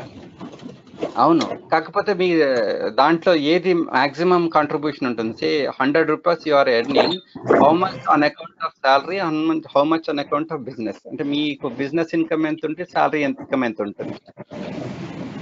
Okay okay, which is hire, అది దాన్ని బట్టి మనం బిజినెస్ మ్యాన్ ఆర్ అంటే మనకు ఏది అంటే మీరు నేను ఒక చోట పనిచేసిన నెలకు 50,000 జీతం ఇస్తున్నారు, ఇంటి దగ్గర ఒక కిరాణా కొట్టు పెట్టుకున్నాను, ఒక 5,000 వస్తున్నాయి. సో నేను సాలరీ ఎంప్లాయా బిజినెస్ పర్సన్ అంటే నేను సాలరీ క్లాస్ కిందే వస్తాను. అదే నాకు ఒక సూపర్ మార్కెట్ ఉంది, 2 లక్షలు వస్తున్నాయి, ఓకే అప్పుడు నేను ఓకే whichever is higher అది yes sir, whichever contributes more you have to be in that class. Okay. కానీ ఇక బిజినెస్ అంటేనేమో కంపెనీ త్రూ మనము ఫైల్ చేస్తాము, సాలరీ అయితేనేమో త్రూ పర్సన్. అట్లా ఏం లేదండి, ఇండివిజువల్ లెవెల్లో కూడా బిజినెస్ చేస్తున్నారు. ఎల్ఎల్బి అన్నప్పుడు సార్ ఇక్కడ ఓన్లీ ఇండివిజువలే. అంటే మీరు if you are partner in some firm also మీ రిటర్న్స్ మీరు ఇండివిజువల్ గానే చేస్తారు. ఫర్మ్ రిటర్న్స్ ఫర్మ్కి ఉంటుంది. మనకు ఎల్ఎల్పి కానీ కంపెనీ కానీ ట్రస్ట్ కానీ ఎవరికి అయినా కూడా వాళ్ళకి సపరేట్ ప్యాన్ ఉంది. ఆ ప్యాన్ కి సంబంధించి వాళ్ళ రిటర్న్స్ వాళ్ళు ఫైల్ చేసుకుంటారు. అదే ఆ పర్టికులర్ దాంట్లో మెంబర్స్ అయి ఉన్నా కూడా మనకి ఏమైనా అక్కడ నుంచి అమౌంట్ వచ్చింది అనుకోండి, సపోజ్ మనకు మనం ఇక్కడ ఒక కంపెనీలో వర్క్ చేస్తున్నాము, మంత్లీ శాలరీ వస్తుంది. అలాగే ఇంకొక ఫర్మ్ లో పార్ట్నర్ గా ఉన్నాము, అక్కడ నుంచి కూడా కొంత అమౌంట్ వస్తుంది. అక్కడ నుంచి వచ్చే అమౌంట్ ఏ రకంగా ఇస్తారు? శాలరీ కిందనే ఇస్తారా, లేదు మీకు ఇయర్లీ ఏదో ఒక కాంపెన్సేషన్ ప్యాకేజ్ లాగా ఇస్తారా, లేకపోతే షేర్ ఆఫ్ ప్రాఫిట్ లాగా ఇస్తారా? వచ్చే రిటర్న్ ని బట్టి మనం ఏ రకంగా అకౌంట్ చేసుకుంటాం, మన ఇండివిజువల్ రిటర్న్ ఎలా చూపించుకుంటాం అనేది ఉంటుంది. సపోజ్ పార్ట్నర్షిప్ ఫర్మ్ లో వచ్చే షేర్ ఆఫ్ ప్రాఫిట్ మన ఇండివిజువల్ రిటర్న్ లో టాక్సబుల్ కాదు. ఎందుకు అంటే it is already taxed in firm hands. Firm already declare చేసి ఇంత ట్యాక్స్, ఇంత ఇన్కమ్ ఎర్న్ చేశాను అని చెప్పి ట్యాక్స్ కట్టిన తర్వాత వచ్చిన అమౌంట్ ని పార్ట్నర్స్ షేర్ చేసుకుంటారు. So share of profit in a firm is not taxable in individual hands. Individual returns లో మీరు only share of profit as exempted income కింద చూపిస్తారు. అదే ఫర్మ్ లో మీరు శాలరీకి పనిచేశారనుకోండి, పార్ట్ టైం, మీరు మార్నింగ్ 9 to 6 ఒక కంపెనీలో పనిచేసి మళ్ళీ ఈవినింగ్ 6 to 9 మీ ఫర్మ్ లో పార్ట్ టైం వచ్చి చేశారనుకోండి, firm is paying you salary. అది ఇండివిజువల్ హ్యాండ్స్ లో కూడా టాక్సబుల్ అవుతుంది. షేర్ ఆఫ్ ప్రాఫిట్ టాక్సబుల్ కాదు. అట్లాగా situation to situation, case to case మనకి ఏది టాక్సబుల్ అవుతుంది, ఏది టాక్సబుల్ కాదు అనేది మనం డిసైడ్ చేసుకుంటాం. ఎండ్ ఆఫ్ ది ఇయర్ మాకు ఇంత రిసీట్స్, బిజినెస్ నుంచి ఇంత వచ్చినాయి, శాలరీ నుంచి ఇంత వచ్చినాయి, ఇంకో రెంటల్ రూపంలో ఇంత వచ్చినాయి, వీటిలో ఏవేవి ఎంతెంత వచ్చినాయి కాంట్రిబ్యూట్ చేసుకొని మనకు అప్లికబుల్ రిటర్న్ సెలెక్ట్ చేసుకొని దాని త్రూ ఫైల్ చేస్తాం. Okay okay, thank you. Srinivas గారు ఒక క్వశ్చన్ అండి. సార్, అది పేరెంట్స్ కి హెచ్ఆర్ఏ డిక్లేర్ చేయడం కరెక్టేనా అండి? అంటే విత్ హౌసింగ్ పేరెంట్స్ కి హెచ్ఆర్ఏ అంటే 2 సిస్టమ్స్ సార్. ఇప్పుడు మనము ఉండే ప్లేస్ ఆఫ్ రెసిడెన్స్, మన ఆఫీస్ కమ్యూటింగ్ కి దూరం అయిపోయి మనం నియర్ బై ప్లేస్ లో ఇది ఉన్నాము, అద్దెకున్నాము. మన హౌస్ ఏదైతే ఉందో దాంట్లో పేరెంట్స్ ఉంటున్నారు. అటువంటి టైంలో మీరు హెచ్ఆర్ఏ క్లెయిమ్ చేయొచ్చు, యాజ్ వెల్ యాజ్ హౌసింగ్ లోను క్లెయిమ్ చేయొచ్చు. అటువంటి దాంట్లో ప్రాబ్లం లేదు.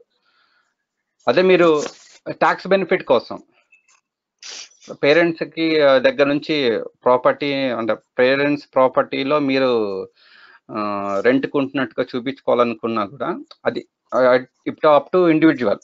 వాళ్ళు క్లెయిమ్ చేసేది ఎలా ఉండాలి అంటే, పేరెంట్ 1 lakh అబౌవ్ ఉన్న రెంట్ కి ల్యాండ్ లార్డ్ పాన్ కార్డ్ ఇవ్వాలండి గవర్నమెంట్ రూల్ ప్రకారం హెచ్ఆర్కి. సో మీరు ఎవరికైతే పేరెంట్ పేరు మీద రెంట్ రిసీట్స్ ఇష్యూ చేస్తున్నారో, మేక్ షూర్ దట్ వాళ్ళకి అదర్ ఇన్కమ్స్, వాళ్ళకి ఏమైనా పెన్షన్ ఇన్కమ్ కానీ లేదా ఇంకొక ఏదైనా ఇన్కమ్ ఉన్నా కానీ వాళ్ళు ట్యాక్స్ బర్డెన్ కాకుండా మీరు హెచ్ఆర్ఏ క్లెయిమ్ చేసుకోవచ్చు. There is no bar. మీరు వైఫ్ పేరు మీద ఉన్నదాన్ని కానీ వీళ్ళదే పేరు మీద ఉన్నదాన్ని కానీ వాళ్ళకి నేను రెంట్ పే చేశాను అని చెప్పుకుంటే, రెంట్ పే చేశాను దానికి ఒక ప్రూఫ్ కూడా క్రియేట్ చేసుకోండి by transferring some amount to their account. Even me father నైనా మదర్ అయినా వైఫ్ అయినా కూడా వాళ్ళ అకౌంట్కి monthly 10,000 15,000 what ever rent your claiming, you transfer that amount to make sure that it is a justified amount. అంటే మనకు back end కింద నేను ఓన్లీ ఫేక్ ఇది పెట్టి క్లెయిమ్ చేయట్లేదు, ఇండీడ్ వాళ్ళ అకౌంట్కి నేను ఇంత అమౌంట్ మంత్లీ పంపించాను అన్న ఒక జెన్యూనిటీ క్రియేట్ చేయడానికి ట్రాన్స్ఫర్ చేసి వాళ్ళ పాన్ కార్డ్ సబ్మిట్ చేసి, and make sure me tax planning తో పాటు వాళ్ళ ట్యాక్స్ ప్లానింగ్ కూడా మీరే చేసి, వాళ్ళది ట్యాక్స్ బర్డెన్ 5 lakhs వరకు ఎటువంటి ట్యాక్స్ ఉండదు కాబట్టి వాళ్ళ ఇన్కమ్ కూడా ఆ లెవెల్లో ఉండేటట్టుగా ప్లాన్ చేసుకొని మీరు చేయొచ్చు.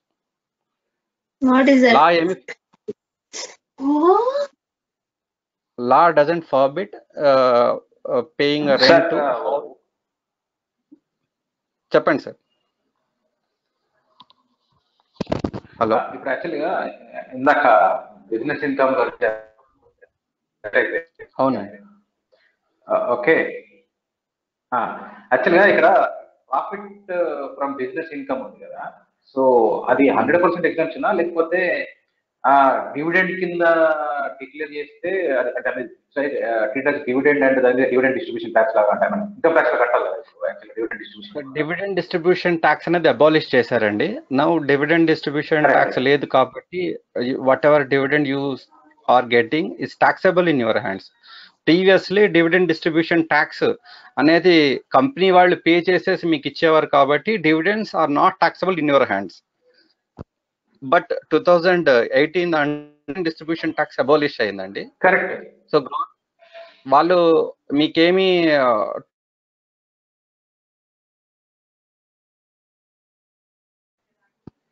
కాబట్టి మీకు వచ్చిన డివిడెండ్స్ మీరు ఇండివిజువల్ ఇన్కమ్ కింద టాక్సబుల్ కింద చూపించుకోవాలి, అదర్ సోర్సెస్ లో చూపించుకుంటారు. అది మీకు బిజినెస్ ఇన్కమ్. ఇక్కడ క్వశ్చన్ ఏంటంటే partnership. Okay sir. I have a couple of friends we are doing okay. మా దగ్గర 1 lakh ప్రాఫిట్, రైట్? ముగ్గురు అంటే మేము ముగ్గురు కలిసి 3 lakhs 30,000 షేర్ చేసుకున్నాం. ఓకే. సో ఆ అమౌంట్ నాకు పే అవుట్ చేశారు, 30,000 నాకు ఇచ్చేసారు, రైట్? అంటే 1 lakh profit after tax everything final అనమాట. Everything is paid, taxes everything మనకు వచ్చేసి. ఇప్పుడు ఈ 30,000 కి నేను మళ్ళీ ట్యాక్స్ కట్టాలా, ట్యాక్స్ ఫ్రీ? సార్ మీరు చెప్పిన దాని ప్రకారం పార్ట్నర్షిప్ ఫామ్ లోంచి షేర్ ఆఫ్ ప్రాఫిట్ ఏదైతే వచ్చిందో అది ఇండివిజువల్ హ్యాండ్స్ లో టాక్సబుల్ కాదు, ఓన్లీ ఎగ్జెంప్టెడ్ ఇన్కమ్ కింద చూపిస్తాం. Okay okay. ఇండివిజువల్ హ్యాండ్స్ లో ఎందుకు ఇండివిజువల్ ఇన్ హ్యాండ్స్ లో ఎందుకు ట్యాక్స్ కాదు అంటే మీరు ఆల్రెడీ పార్ట్నర్షిప్ ఫరంలో ఎర్న్ చేసిన దాన్ని ట్యాక్స్ ఆఫర్ చేసిన తర్వాత వచ్చిన దాన్ని డిస్ట్రిబ్యూట్ చేసుకున్నారు. Correct correct. సో ఆ డిస్ట్రిబ్యూషన్ అనేది పార్ట్నర్ చేతిలో ట్యాక్సబుల్ కాదు. షేర్ ఆఫ్ ప్రాఫిట్ అనేది మనకు ఇండివిజువల్ గా ట్యాక్సబుల్ కాదు, ఓన్లీ ఫర్మ్ హ్యాండ్స్ లో ట్యాక్స్ అవుతుంది. ఓన్లీ ఎగ్జెంప్టెడ్ ఇన్కమ్ అని చూపించుకుంటారు సార్ మీరు దాంట్లో. సార్ అయితే ఇప్పుడు అలాంటి విషయంలో ఇప్పుడు మనం ఒక షేర్ లో షేర్ కొంటే కూడా it's like a partner, right? They are owning the business partial గా. సో అక్కడ కూడా మనకి ఏదైతే డివిడెండ్ ఇస్తారో ఆ డివిడెండ్ కూడా it's sharing the profit, right? It's different. Exactly. In the present system ఏంటంటే డివిడెండ్ అనేది మీరు ఏదైతే ఇన్వెస్ట్మెంట్ పెట్టి ఒక కంపెనీలో లిస్టెడ్ కంపెనీ కానీ దీంట్లో కానీ మీకు వచ్చే dividend is as a income in your hands. But ఆ ఇన్కమ్ ని ఇంతకుముందు డివిడెండ్ డిస్ట్రిబ్యూషన్ ట్యాక్స్ ఉన్నప్పుడు కంపెనీ ఏం చేసేదంటే మీరు ఇంత ప్రపోజ్డ్ డివిడెండ్ అని చెప్పి డిక్లేర్ చేసి దాని మీద government on your behalf government కి కంపెనీయే ట్యాక్స్ పే చేసేది. డివిడెండ్ డిస్ట్రిబ్యూషన్ ట్యాక్స్ అనేది కంపెనీ వాళ్ళు ప్రపోజ్డ్ డివిడెండ్ మీద చేసేవాళ్ళు, దెన్ ఆ అమౌంట్ డివిడెండ్ ని మీకు డిస్ట్రిబ్యూట్ చేసేవాళ్ళు. ఇప్పుడు ఏం చేశారంటే గవర్నమెంట్ డివిడెండ్ డిస్ట్రిబ్యూషన్ ట్యాక్స్ ని అబాలిష్ చేసింది. సో కంపెనీ మీ బిహాఫ్ మీద ఎటువంటి ట్యాక్స్ కట్టట్లేదు కాబట్టి you are liable to pay tax on dividend. Whatever dividend you received you are supposed show as other source of income. ఎందుకంటే మీరు direct గా బిజినెస్ చేయట్లేదు, వేరే వాళ్ళు ఎవరో బిజినెస్ చేస్తుంటే మీరు ఇన్వెస్ట్మెంట్ పెట్టారు. సో అది మీకు business income, other source income అవుతుంది. అదర్ సోర్స్ ఇన్కమ్ ని మీరు అదర్ సోర్స్ దీంట్లో చూపించుకొని మీకు ఏమైనా లయబిలిటీ ఉంటే, అంటే మీరు 5 lakhs లోపల ఉంటే దాని మీద ఎటువంటి ట్యాక్స్ కట్టక్కర్లేదు. 5 lakhs అబోవ్ ఉంటే ఎంత పోర్షన్ ఉందో దానికి ట్యాక్స్ అవుతుంది. Okay okay. సో అక్కడ డిఫరెన్స్ ఏంటంటే పార్ట్నర్షిప్ ఫర్మ్ లేదంటే we're doing business together. Public listed company అంటే యూఆర్ ఓన్ షేర్ ఓన్ చేస్తున్నారు. ఎందుకంటే partnership firm owned by you and runned by you. ఇక్కడ some portion owned by but not runned by you. కంపెనీది మీ దాంట్లో own చేసుకుంటారు కానీ మీరు ఎటువంటి ఇన్వాల్వ్మెంట్ ఉండదు. మీకు యాక్టివిటీ కానీ మీ operations day to day operations కానీ డెసిషన్ మేకింగ్ కానీ you are no way contributing your time and thing. అంటే అందులోనేమో మనం ప్రమోటర్, ఇక్కడేమో షేర్ హోల్డర్, అదేనా డిఫరెన్స్? లైక్ సార్ ఇక్కడ దీంట్లో కూడా ఓనర్షిప్ అనేది మీకు ఎక్కడికి వెళ్ళదు. Even share holder are the real owners of the company. But company operations చూస్తూ day to day management activities లోను, బిజినెస్ యాక్టివిటీస్ లోను, డెసిషన్ మేకింగ్, పాలసీ మేకింగ్ లోను మనం ఎటువంటి ఇన్వాల్వ్మెంట్ చేయం. లైక్ ఇప్పుడు స్లీపింగ్ పార్ట్నర్ ఉన్నారండి మన ఫరం లోనే. స్లీపింగ్ పార్ట్నర్ మనకు డే టు డే ఆపరేషన్స్ లో కానీ యాక్టివిటీలో కానీ ఎలాగా కూడా కాంట్రిబ్యూట్ చేయరు. ఓన్లీ వాళ్ళు ఏంటంటే మనకు ప్రాఫిట్ షేరింగ్ అప్పుడే వస్తారు, ఇన్వెస్ట్మెంట్ పెడతారు, ప్రాఫిట్ షేరింగ్ అప్పుడు వస్తారు. లైక్ మనం కూడా కంపెనీకి స్లీపింగ్ పార్ట్నరే అనుకోవాలి. మనం పెట్టుబడి పెడతాం, వాళ్ళు బిజినెస్ చేసిన తర్వాత ఏదైనా జనరేట్ చేసిస్తే దాంట్లో నుంచి మనకు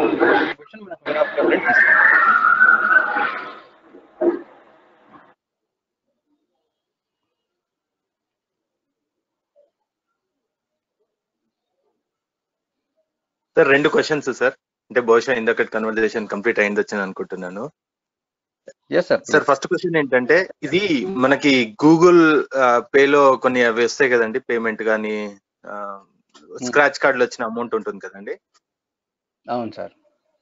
అది ట్యాక్స్ లో ఏ విధంగా అంటే కంపల్సరీ చూపెట్టాలా అండి? ఒకవేళ అంటే కట్టే వస్తుందా అది కొద్దిగా, అంటే దానిపైన చెప్తారా సార్? అంటే సార్ మనకు గూగుల్ పేలో వచ్చే అమౌంట్ కన్సిడరబుల్ అమౌంట్ ఉంటే, అంటే మీకు ఇట్ ఈస్ ఇంపాక్టింగ్, మీరు 5% నుంచి 10% కి ఆర్ 15% కి స్లాబ్ చేంజ్ చేసే అంత అమౌంట్ ఉంటే చూపించుకోవాలి.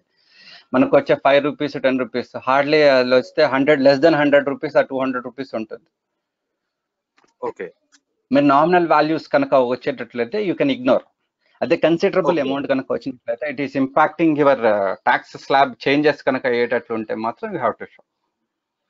అండ్ మనం ఎవరైనా జనరల్ గా చేస్తున్న మిస్టేక్స్ నేను ఒక్కసారి చెప్తానండి. మనం సరే, మనకేంటంటే సేవింగ్స్ అకౌంట్స్ లోకి నెంబర్ ఆఫ్ ట్రాన్సాక్షన్స్ అంటే క్యాష్ డిపాజిట్స్ కానీ లేకపోతే నాన్ శాలరీ అంటే మీకు మీ ఇంటర్నల్ గా మీ సేవింగ్స్ ఒక అకౌంట్ నుంచి ఇంకో అకౌంట్ కి ట్రాన్స్ఫర్ చేసుకున్నా పర్వాలేదు. బట్ వేరే వాళ్ళు ఎవరి దగ్గర నుంచి మీకు అమౌంట్ వస్తున్నప్పుడు make sure that it will be some limit వరకు మాత్రమే తీసుకోండి.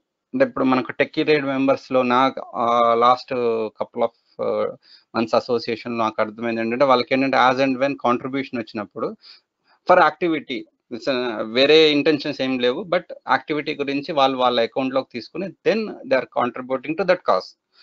హవెవర్ ఇప్పుడు నేను చూసేటప్పుడు ఒక డిపార్ట్మెంట్ పాయింట్ ఆఫ్ వ్యూ నుంచి చెప్పాల్సినప్పుడు what ever you received in to your account from various sources will be considered as your income. మీరు దాన్ని సోషల్ కాజ్ కోసము ఒక పర్పస్ కోసము ఒక యాక్టివిటీ కోసం ఖర్చు పెట్టారనేది సెకండరీ. బట్ ఫస్ట్ నేను చూసుకునేది ఏంటంటే మీకు ఒక ఇన్కమ్ వచ్చింది, ఆ ఇన్కమ్ ని మళ్ళీ మీరు ఎక్స్పెండ్ చేస్తున్నారు. మీరు ఆ రకంగా మీ ఓన్ అకౌంట్స్ లోకి అంటే ఐ మీన్ సేవింగ్స్ అకౌంట్స్ లోకి అమౌంట్స్ ని రిసీవ్ చేసుకోవడం అనేది తగ్గించేసుకోండి. ఏదున్నా కూడా మనకు మన society account, trust account, current account కి రూట్ చేసుకుంటే మీకు రేపు పొద్దున ఫర్దర్ క్వరీస్ వచ్చినప్పుడు మీరు ట్యాకిల్ చేయడం ఈజీగా ఉంటుంది. ఇప్పుడు మీకు ఇన్కమ్ ట్యాక్స్ నోటీసెస్ ఎలా సర్వ్ చేస్తారంటే ఈ ఇయర్ లో జరిగిన ట్రాన్సాక్షన్ కి సమ్ 4-5 years తర్వాత క్వరీస్ క్వశ్చన్సింగ్ స్టార్ట్ అవుతాయి. అప్పుడు మనకు ఎవరికి గుర్తుండదు 4 years బ్యాక్ నీ అకౌంట్ లోకి 50,000 రూపాయలు ఒకసారిగా వచ్చినాయి, ఎందుకు వచ్చినాయి అని అడిగితే ఎవరైనా చెప్పలేరు. సో యాక్టివిటీ అనేది మీ అకౌంట్ కి మీ ఇండివిజువల్ ట్రాన్సాక్షన్ మినహాయించుకొని ట్రస్ట్కి కానీ టెక్కీ రైడ్కి కానీ ఇంకొక యాక్టివిటీకి సంబంధించినవి కానీ ఏవైనా కూడా మీ పర్సనల్ అకౌంట్స్లోకి తీసుకోకండి. ఎందుకంటే కొత్త స్కీమ్ పెట్టిన తర్వాత రీసెంట్గా ఒక 10 రోజుల కిందట మోడీ గారు ఇంకొక స్పీచ్ ఇచ్చారు. హానెస్ట్ ట్యాక్స్ పేయర్ని మేము రికగ్నైజ్ చేస్తాము, so we're going to implement new systems in this అని చెప్పి. వాళ్ళ దాంట్లో ఏంటంటే సర్టన్ లెవెల్ దాటి సేవింగ్స్ అకౌంట్లో డిపాజిట్స్ అయినవి be it cash or online transfers will be monitored. 1 lakh కంటే అబోవ్ మీరు ఎలక్ట్రిసిటీ యూజ్ చేస్తున్నా యూ విల్ బి మానిటర్డ్. మీరు 20-25,000 ఇన్సూరెన్స్ ప్రీమియం దాటి మెడికల్ ఇన్సూరెన్స్ ప్రీమియం కట్టినా కూడా యూ విల్ బి మానిటర్డ్. ఇట్లాగా కొన్ని ఇది పెట్టాడండి, సిస్టమ్స్ పెట్టాడు. సో ఎవరైతే ట్యాక్స్ ఇది ఉంటారో వాళ్ళు మిమ్మల్ని మేము అబ్జర్వ్ చేస్తున్నామని చెప్పడానికి. ఈ సిచ్యువేషన్లో సపోజ్ ఒక పర్సన్ ఉన్నారు, మంత్లీ 20,000-25,000 సంపాదించుకుంటున్నారు. ప్రజెంట్ సిస్టంలో అతను ట్యాక్సబుల్ లిమిట్స్లోకి రాడు.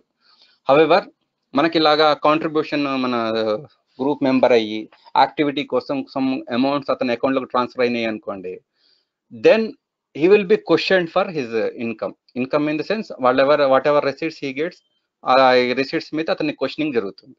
అలాంటి సిచ్యువేషన్ ని అవాయిడ్ చేయడానికి బెటర్ మనకి ఏవైతే యాక్టివిటీస్ జరుగుతాయో ఆ యాక్టివిటీకి సంబంధించిన అమౌంట్ అంతా కూడా మేక్ షూర్ దట్ మాక్సిమం మీరు మన సొసైటీ ఆ ట్రస్ట్ కరెంట్ అకౌంట్ ఏదైతే ఉంటుందో దానిలోకి రూట్ చేయడానికి ట్రై చేయండి.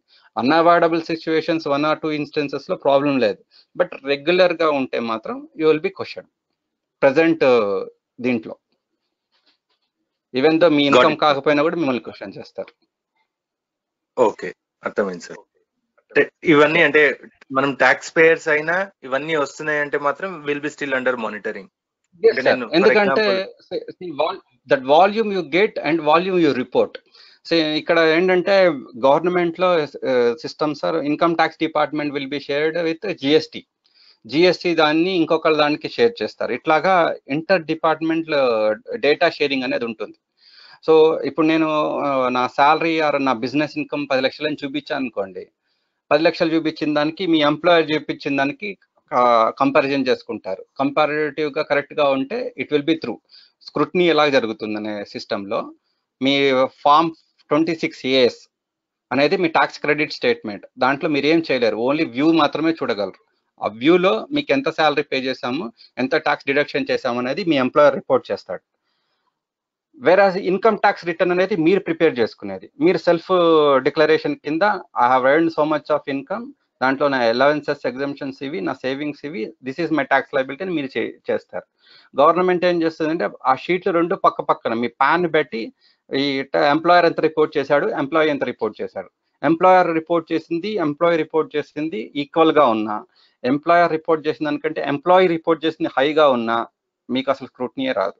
అదే ఎంప్లాయర్ రిపోర్ట్ చేసిన దానికంటే ఎంప్లాయీ రిపోర్ట్ చేసింది ఎక్కువ ఉందనుకోండి, then they will be called. మీరు 100 రూపాయలని మీ ఎంప్లాయర్ చూపిస్తే మీరు 80 రూపాయలు చూపించుకుంటున్నారు మీ ఇన్కమ్, ఏంటి ఎందుకు డిఫరెన్స్ అనేది క్వరీ చేస్తారు. అటువంటి టైంలో మీకు ఈ సేవింగ్ అకౌంట్స్లోకి వేరియస్ ట్రాన్సాక్షన్ మనీ వచ్చిందనుకోండి, ఇన్ఫ్లో వచ్చిందనుకోండి, ఇన్ఫ్లో వచ్చిన దానికి మీకు ఎంప్లాయర్తో పాటు వేరియస్ సోర్సెస్ నుంచి ఇంత అమౌంట్స్ వస్తున్నాయి, వాటికి ఎక్స్ప్లెనేషన్ ఇవ్వండి అని చెప్పి అడుగుతారు. మనకు ఈ క్వరీస్ అన్ని కూడా ప్రజెంట్ డేలో రావు, ఫ్యూచర్ 4-5 years తర్వాత వస్తాయి, మన which we don't remember. 6 months కింద జరిగిందే మనకు మన డే టు డే లైఫ్లో రిమెంబరింగ్ కష్టం అయిపోతుంది. వాళ్ళు అడిగేది 4 years తర్వాత 5 years తర్వాత అడిగితే మన దగ్గర ఎటువంటి సోర్స్ ఉండదు, and will be ending up paying some tax. మనకు సంబంధించని లేని దాని గురించి కూడా మనం ట్యాక్స్ కట్టాల్సి వస్తుంది. అర్థమైంది sir, thank you. I think that's was very elaborative. Question అడగడానికి కూడా రీజన్ ఉందండి, ఏంటంటే అందులో వచ్చిన అమౌంట్ చిన్నది కాదు, సో కన్సిడరబుల్ అమౌంట్ అన్నమాట. కన్సిడరబుల్ అన్న దానికైతే మీరు దానికి సంబంధించిన ఎక్స్పెండిచర్ కూడా ఏమైనా పెట్టున్నారా? అంటే మీరు మీ సోర్సెస్ సపోజ్ ఇప్పుడు మనకు ఐ థింక్ మీకు కన్సిడరబుల్ అమౌంట్ వచ్చిందంటే not for me regular transactions లో కానీ పర్పస్ కానీ తీసుకున్నది కాదు, వేరే వాళ్ళకి వచ్చిన దాన్ని ఎక్స్పెండిచర్ చేయడానికి అయి ఉంటుందని నా భావన. గూగుల్ పేలో వచ్చింది సార్, అంటే గూగుల్ పేలో ఏమంటారు 1 lakh రూపీ వచ్చింది. గూగుల్ పేలో 1 lakh రూపీస్ మీరు చేసిన ట్రాన్సాక్షన్ మీద వచ్చిందా సార్? మీరు ఇన్కమ్ కింద చూపించుకోవాల్సి ఉంటుంది సార్ అది.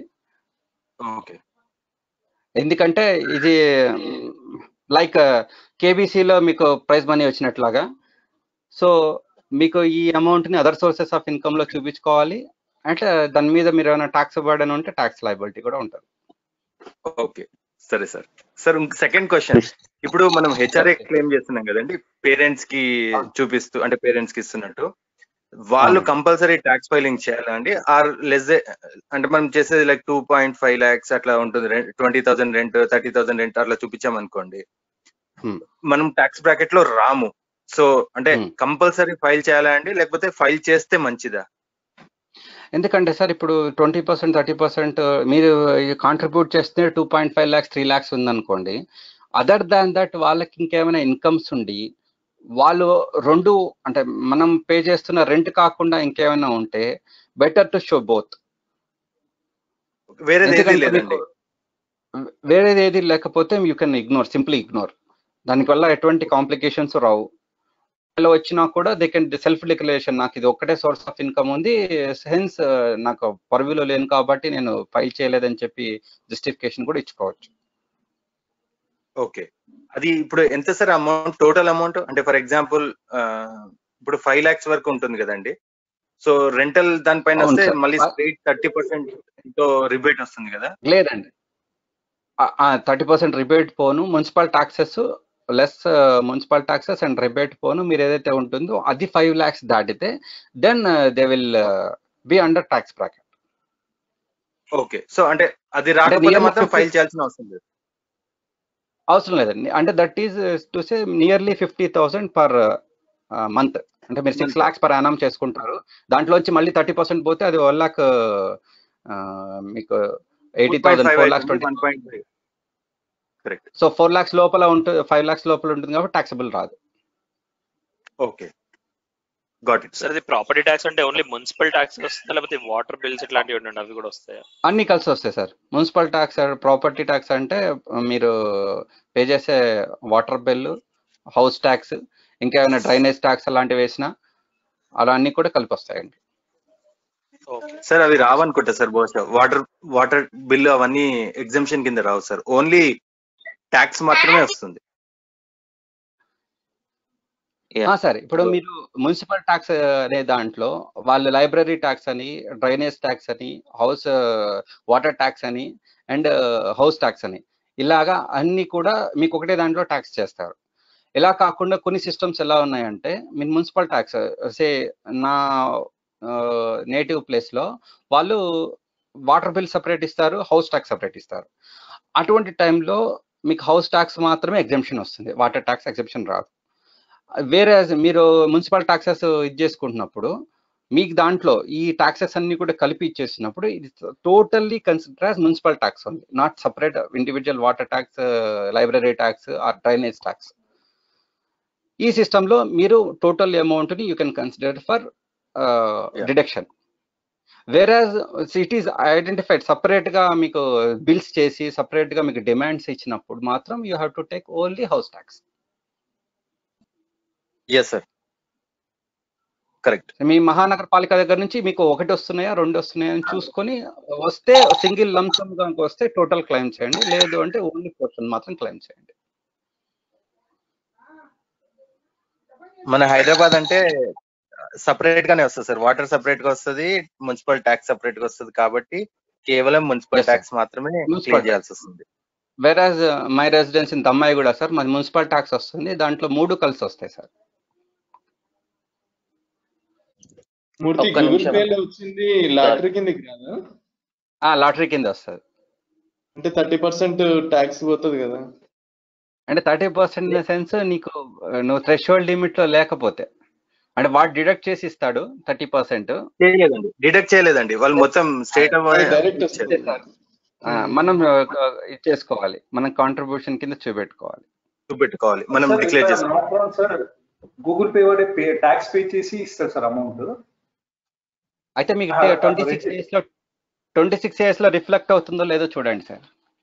ఎస్ సార్, ఎందుకంటే గూగుల్ పే వాడు మెన్షన్ చేస్తాడు the amount which we're giving gift is paid tax by us, and ఆ 1 lakh ఏదైతే అమౌంట్ ట్యాక్స్ ఉందో వాళ్ళు గిఫ్ట్ కింద ఎంతైతే పే చేయాలో గవర్నమెంట్ పే చేసి 1 lakh మన అకౌంట్ లో ఇస్తారు. అవును సార్, అది 26 years అని చెప్పి మన ట్యాక్స్ క్రెడిట్ స్టేట్మెంట్ ఉంటుందండి. మీకు you can login and download through your net banking. A bank net banking లోకి వెళ్ళినా కూడా 26 years స్టేట్మెంట్ ని మనం డౌన్లోడ్ చేసుకోవచ్చు. మనకు ఏ ఇయర్ లో వచ్చిందో అనేది చూసుకొని ఆ స్టేట్మెంట్ డౌన్లోడ్ చేసుకుంటే గూగుల్ వాడు మన పేరు మీద ట్యాక్స్ కట్టాడా లేదో తెలుస్తుంది. ట్యాక్స్ కట్టుంటే మనము ఇన్కమ్ రిపోర్ట్ చేసి ఆ ట్యాక్స్ కట్టిన అమౌంట్ ని మన క్రెడిట్ కింద చూపెట్టుకోవచ్చు. Please. So is any limit on exemption on profit from business అని ఒక క్వశ్చన్ వచ్చిందండి sir.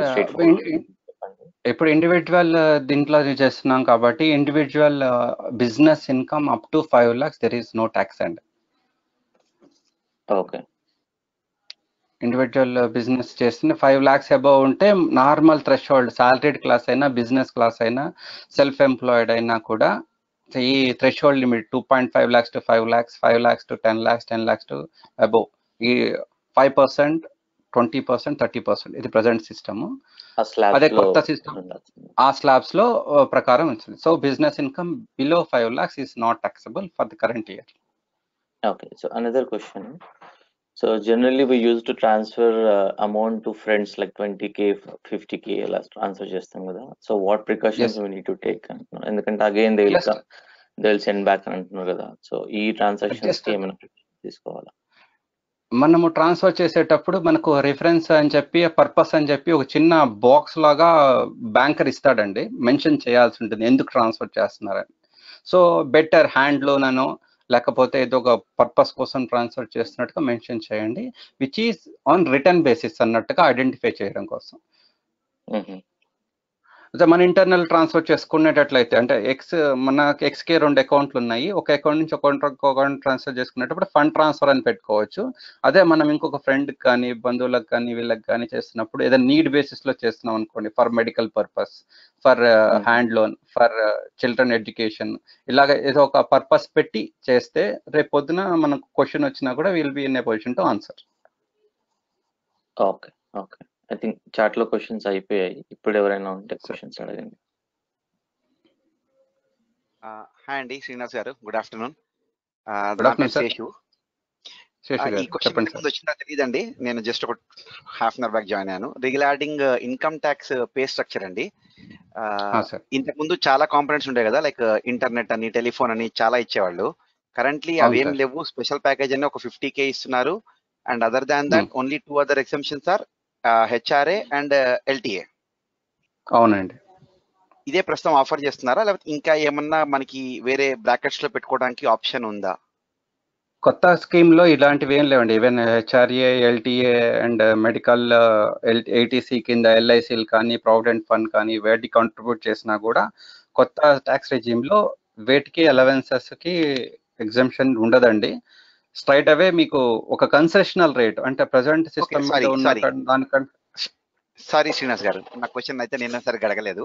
It's not about the new tax and old tax. ఇప్పుడు మనకి చాయిస్ ఉంది కాబట్టి నేను ఓల్డే ప్రిఫర్ చేస్తాను. ఇంకా ఆ ఓల్డ్ విధానంగా మనం కనుక వెళ్తే, ఇంకా అదే కనుక మనం స్టిక్ అయి ఉంటే దానిలో వేరే బ్రాకెట్స్ పెట్టుకోవడానికి ఏమైనా ఛాన్సెస్ ఇంకా ఉన్నాయా? బికాస్ దానిలో కూడా లేవంటున్నారు హెచ్ఆర్ఏ అండ్ ఎల్టీఏ తప్ప వేరే లేవు అనేది మా కంపెనీ యొక్క CA opinion. Actually he says like there is no other option, HRA పెట్టుకోవచ్చు, ఎల్టీఏ పెట్టుకోవచ్చు, ఇంకేం పెట్టుకోవడానికి లేవు అని చెప్తున్నాడు ఆయన క్లియర్ గా. హెచ్ఆర్ఏ, ఎల్టీఏ కాకుండా మన employer based on hour employment various like commuting between office, convenience allowance అని చెప్పి, తర్వాత మీరు వేరే టైం షిఫ్ట్ లో వర్క్ చేస్తుంటే షిఫ్ట్ అలవెన్సెస్ కానీ, తర్వాత మార్కెటింగ్ లో ఉన్న వాడికి యూనిఫామ్ అలవెన్సెస్ కానీ, లేదైనా ఏదైనా వర్క్ లో ఉన్న R&D చేస్తున్నారు అనుకోండి వాళ్ళకి ప్రొఫెషనల్ పర్సూట్ అలవెన్స్ అని కానీ, బుక్స్ అండ్ పీరియాడికల్ అలవెన్స్ అని కానీ, మొబైల్ అండ్ ఇంటర్నెట్ అలవెన్సెస్ అని కానీ, ఇలాంటి అలవెన్సెస్ అనేది గవర్నమెంట్ ఓల్డ్ స్కీమ్ నుంచి తీసేయలేదండి. బట్ ఎంప్లాయర్ ఆఫర్ చేయడం లేదు. ఎంప్లాయర్ ఆఫర్ చేసే ఉద్దేశంలో ఉంటే you can avail and you can get benefited. But employer offer చేయకుండా మనం చేసుకోగలిగిందంటే ఎంప్లాయర్ మనకి ఏదైతే ఫార్మ్ 16 లో ఇస్తారో వాటిలో మనం కరెక్షన్స్ కానీ కొంచెం బెనిఫిషియల్ గా ప్లాన్ చేసుకోవాలంటే ఓన్లీ టు దట్ 10% ఎక్స్టెంట్ కొంత మోడిఫై చేసుకోవచ్చు. బట్ మోర్ అండ్ అబౌవ్ 10% అంటే which is reported by the employer, మీరు at any cost employer report చేసిందని మ్యాచ్ చేయాలి. మ్యాచ్ చేసుకుంటూ మీరు అడ్జస్ట్మెంట్ చేసుకుంటే దెన్ ట్యాక్స్ దాంట్లో స్లైట్ బెనిఫిట్ అనేది ఉంటుంది. బట్ ప్రజెంట్ సిస్టమ్ అంటే ఓల్డ్ సిస్టంలో మీకు హెచ్ఆర్ఏ, ఎల్టీఏ కాకుండా అదర్ అలవెన్సెస్ కూడా ఉన్నాయి, డిస్కంటిన్యూ చేయలేదు. బట్ ఎంప్లాయర్ ఆఫర్ చేయడం లేదు అంతే. ఓకే, బికాస్ మా ఎంప్లాయర్ యాక్చువల్లీ మా చిన్న కంపెనీలండి, వాళ్ళ employer is fine, but CA చాలా మొండిగా వాదిస్తారన్నమాట. ఇది లేదు, ఏ సెక్షన్ లేదు అని చెప్పేసి వాళ్ళు చెప్తారు. మేము ఎగ్జాంపుల్స్ కూడా చూపించాం, అదర్ కంపెనీస్ ఆర్ ఆఫరింగ్ అండి అంటే they are doing something wrong which I don't want to do అంటారు సింపుల్ గా. అట్లాంటిది ఏం లేదండి. ఇన్కమ్ ట్యాక్స్ లో లేనిది ఏ కంపెనీ కూడా ఏమి చేయలేదు. ఎంప్లాయర్ కి నుంచి వచ్చే బెనిఫిట్స్ లో ఎంప్లాయీకి టోటల్ 100 రూపీస్ ట్యాక్స్ చేస్తారా, 50 రూపీస్ ట్యాక్స్ చేస్తారా, లేకపోతే 70 రూపీస్ ట్యాక్స్ చేస్తారా అనేది ఎంప్లాయర్ ఇష్టం. నేను ఇంత బెనిఫిట్ ఇస్తున్నాను కాబట్టి నా ఎంప్లాయీస్ కూడా కొంత ట్యాక్స్ బెనిఫిట్ కలగాలనే కొంత ఎగ్జంప్షన్ అలవెన్సెస్ అనేవి ఇస్తారు. లాంటివే హెచ్ఆర్ఏ కానీ, ఎడ్యుకేషన్ అలవెన్సెస్ కానీ, లేకపోతే లీవ్ ట్రావెల్ అలవెన్స్ కానీ, కన్వేయన్స్ అని ప్రొవైడ్ చేయడము, బుక్స్ అండ్ పీరియాడికల్స్ అని ప్రొవైడ్ చేయడం, ఇవన్నీ కూడా that part and parcel of our CTC. So ఇది over and above income tax deviate చేసేసి యాక్ట్ అండ్ డీవియేషన్ గా వెళ్ళడం ఏం కాదు. బట్ సిఏ గారిది అంటే ఆయన ఒపీనియన్ ఏంటంటే కంపెనీ వాళ్ళు ఆఫర్ చేయనప్పుడు నేను ఎందుకు కొత్తగా వీళ్ళకి చేయాలన్నట్టుగా ఉద్దేశంలో ఉన్నారేమో. బట్ ఇది ప్రజెంట్ సిస్టమ్ లో అయితే ఉందండి, still they are continuing. Government of India discontinue చేయలే. షూర్ అండి, definitely I will definitely come back to the uh సిఏతో మళ్ళీ ఇంకోసారి మాట్లాడటానికి ట్రై చేస్తాను నేను. అండ్ రెండోది ఫుడ్ కూపన్స్ అండి, they are trying to say that max limit is 20 to 50 per month. 20 to 50 per month, okay sir. నేను యాక్చువల్లీ ఏమనుకున్నా అంటే it can go up to 3K అనేది వేరే కంపెనీ చూసాను నేను. కాదండి, it's 75 rupees or 6 rupees per meal అంటే I mean that వాళ్ళ క్యాల్కులేషన్ 6 రూపీస్ ఎంత పెట్టారు. అండ్ 3 days 3 షిఫ్ట్ చేసినా కూడా it gets calculated to some 2200 అనేది దే హావ్ క్యాప్డ్ ఇట్ అన్నమాట. So is it still valid or even there can be an extension? 3000 rupees per month అనేది upper limit. మీరు employer choose చేసుకోవచ్చు maximum note చేస్తున్నారా లేకపోతే up to their convenience allow చేస్తున్నారా అనేది it is at the discretion of employer. So 3K అనేది upper limit, అంతే ఇవ్వాలని ఏం లేదు. ఎంప్లాయర్ సీమ్స్ ఇది తక్కువలో కూడా పెట్టుకోవచ్చు మనం అనుకుంటే అది అతని దీని ప్రకారంగానే ఉంటుంది. 2250 అనేది వాళ్ళు ఫిక్స్ చేసిన దాని ప్రకారం అయితే అది విత్ ఇన్ ద లిమిటే అండ్ వాళ్ళకి కన్వీనియంట్ గా పెట్టుకున్నారు. ఓకే అండి, sure, thanks for answering. Right sir.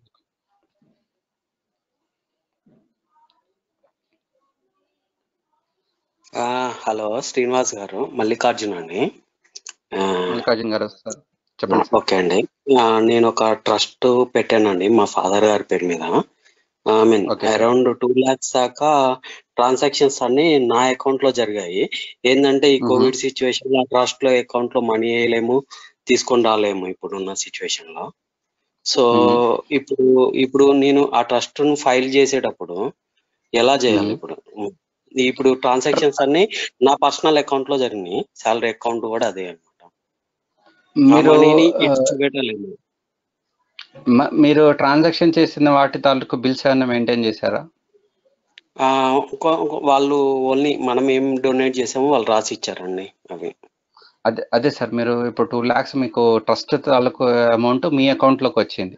ఆ 2 lakhs మీరు ట్రస్ట్ పర్పస్ కోసం ఖర్చు పెట్టారా? ఖర్చు పెట్టి ఉన్నట్లయితే ఆ 2 లక్షలకి మీకు ఏమైనా supporting so and so person purpose కి 50,000, ఇంకో దానికి 70,000 ఇలాగా ఈ 2 లక్షలకి లెక్కలు ఉన్నాయా? అంటే వాళ్ళు జస్ట్ వాళ్ళ సొసైటీస్ నుంచి, ఫర్ సపోజ్ నేను ఆర్ఫన్ స్కూల్కి వెళ్ళాను అనుకోండి, వాళ్ళు రాసి ఇచ్చారు these are the things he has contributed అని. అట్లాంటివి ఉన్నాయి కొన్ని. కాంట్రిబ్యూటెడ్ అనే దానికి మీకు సపోర్టింగ్ రిసీట్స్ తో పాటు యాక్టివిటీ జరిగినట్టుగా ఏమైనా పేపర్ కటింగ్స్ కానీ, న్యూస్ ఆర్టికల్స్ కానీ, ఎక్కడైనా కవరేజ్, వాటికి ఏం చేస్తారంటే మీ ట్రస్ట్ అకౌంట్స్ లో ట్రస్ట్ దగ్గర నుంచి, అంటే మీకు రూటింగ్ అంటే ట్రస్ట్ లోకి రావాల్సిన అమౌంట్ మీకు వచ్చింది కాబట్టి మళ్ళీ మీరు ట్రస్ట్ లో కూడా అకౌంట్స్ చూపించాల్సి ఉంటుంది కాబట్టి మీరు ఏం చేస్తారంటే ట్రస్ట్ కి మీరు రిసీట్స్ వేసుకోండి. ట్రస్ట్ కి ఇంత amount receivable which you received on you trust behalf and expended on trust behalf. అంటే మీ దగ్గర ట్రస్ట్ అమౌంట్ అడ్వాన్స్ ఉన్నట్టుగా చూపెట్టుకోవాలి. ఓకే, మీకు పర్సనల్ అకౌంట్లకు రూట్ అయినాయి కాబట్టి ట్రస్ట్ అకౌంట్లోకి రూట్ కాలేదు కాబట్టి ట్రస్ట్ ఎలాగా యాక్ట్ చేస్తుంది, ఆన్ యువర్ బిహాఫ్ యాక్ట్ చేస్తున్నట్టుగా చూపెట్టుకొని on behalf of the trust మీరు ఇది వేరియస్ సొసైటీస్కి, ఆర్ఫనైజెస్కి డొనేట్ చేశారు. ఆ డొనేషన్ పర్పస్ఫుల్ గా ఖర్చు పెట్టబడింది అని చెప్పడానికి మీ supportings like paper cuttings, news coverages, donation receipts ఇవన్నీ కూడా అక్యుములేట్ చేసి ట్రస్ట్ రిటర్న్స్ లోనే ఫైల్ చేయండి, ఇండివిజువల్ రిటర్న్స్ లో చూపెట్టద్దు. ఓకే అండి, ఓకే. ఇంకోటి, కొంత ట్రస్ట్ అమౌంట్ కి ఫైల్ చేసేటప్పుడు సర్టెన్ 1 lakh or 2 lakhs వరకు I think we no need to provide the bills అన్నట్టు ఉన్నది. అది ఎంతవరకు కరెక్ట్ అండి? బిల్స్ అనేవి ఈచ్ అండ్ ఎవ్రీ రూపీకి పెట్టాలి సార్. 1 lakh 2 lakhs కి బిల్స్ పెట్టుకోకూడదు, అవసరం లేదనేది ఎక్కడా లేదు. మీరు ట్రస్ట్ యాక్టివిటీస్, చిన్న యాక్టివిటీ జరిగిన 10,000 5,000 యాక్టివిటీ జరిగినా కూడా దానికి సంబంధించిన బిల్లు ఆర్ ఎక్స్పెండిచర్ కి సంబంధించిన రిసీట్స్ మీరు ప్రొవైడ్ చేయగలగాలి. వెరాజ్ రైట్ అప్ మీరు ఇప్పుడు ఆటో ట్రాలీ మాట్లాడుకుంటారు, ఒక మెటీరియల్ ఇంకో చోటికి మూవ్ చేయడానికి, టెంట్ హౌస్ వేయడానికి, ఇట్లాంటి వాళ్ళు ఏంటంటే మీకు జనరల్ గా రిసీట్స్ ఇయ్యారు, వైట్ పేపర్ మీద రాసిస్తారు. అలాంటి వాటికి మీరు జనరల్ గా మీరు ప్రిపేర్ చేసుకున్న వైట్ పేపర్ రిసీట్స్ కూడా వర్క్ అవుతాయి. అంతే తప్ప వేరాజ్ మీరు ఒక స్టేషనరీ షాప్కి వెళ్ళి బల్క్ లో బుక్స్ కొన్నారు, లేదు మెటీరియల్ కొన్నారు, డ్రెస్సెస్ కొన్నారు, ఇలాంటి వాటి అన్నిటికీ కూడా యూ కెన్ గెట్ రిసీట్స్. ఆ రిసీట్స్ వచ్చినంత వరకు మీరు రిసీట్స్ ప్రిజర్వ్ చేసుకోవాలి. ఎక్కడైతే రిసీట్స్ రావు, లైక్ ఆటో ట్రాలీ వాడికి డబ్బులు ఇవ్వడము, అంటే షామ్యానా వాళ్ళకి డబ్బులు ఇవ్వడము, అలాంటి వాటి దగ్గర you can prefer structure receipt. అలాంటివి మీరు ప్రిపేర్ చేసుకుని ఇది చేసుకోవచ్చు. ఓచర్స్ తయారు చేసుకొని దాంట్లో వాళ్ళు పేమెంట్ చేసినట్టు చూపించుకోవచ్చు. సిగ్నేచర్ తీసుకుంటే అయిపోతుంది వాళ్ళ దగ్గర. ఎగ్జాక్ట్లీ. ఓకే, అదే నా ట్రస్ట్ కి ఏంటంటే అకౌంట్ ఉంది, అకౌంట్ చెక్స్ రిసీవ్ అన్నాను.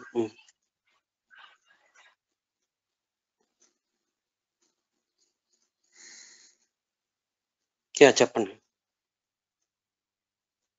సార్. అదే మీరు ఓచర్స్ ప్రిపేర్ చేసుకొని పెట్టుకోవాలి. ఎక్స్పెండిచర్ కి ఏ రూపీ ఎక్స్పెండిచర్ జరిగినా దానికి సపోర్టింగ్ అనేది ఉండాలి. ఇంకోటండి, మన ట్రస్ట్ మనమే చేసుకోవచ్చా ఫైల్? ఐ మీన్ ఇప్పుడు ఐటీ రిటర్న్స్ ఇండివిజువల్ గా ఎలా చేసుకుంటున్నామో IT return file, even trust కూడా ఇండివిజువల్ గా మనమే ఫైల్ చేసుకోవచ్చా? Better we need a CA help అంటారు. అంటే sir it depends on how big and transactions volume ఎంత ఉందనే దానికి. ట్రస్ట్ ఏంటంటే ఇప్పుడు మీకు ఇండివిజువల్ రిటర్న్స్ అంటే ITR 1 అనే దాంట్లో ఫైల్ చేస్తారు జనరల్ గా. ITR 1 అనే ఫామ్ అనేది చాలా సింపుల్ గాను మీకు జనరల్ ఇన్ఫర్మేషన్ మీ పర్సనల్ డేటా, మీ బ్యాంక్ అకౌంట్ మీకు ఎక్కడి నుంచి వస్తున్నాయి అనే దాంతో కొంత ఇన్ఫర్మేషన్ తోటి ITR 1 ఫైల్ అయిపోతుంది. వెరస్ ITR 7 ఒకసారి మనం ఓపెన్ చేసి చూస్తే దాంట్లో నియర్లీ 25 to 30 షీట్స్ ఉంటాయి. మనము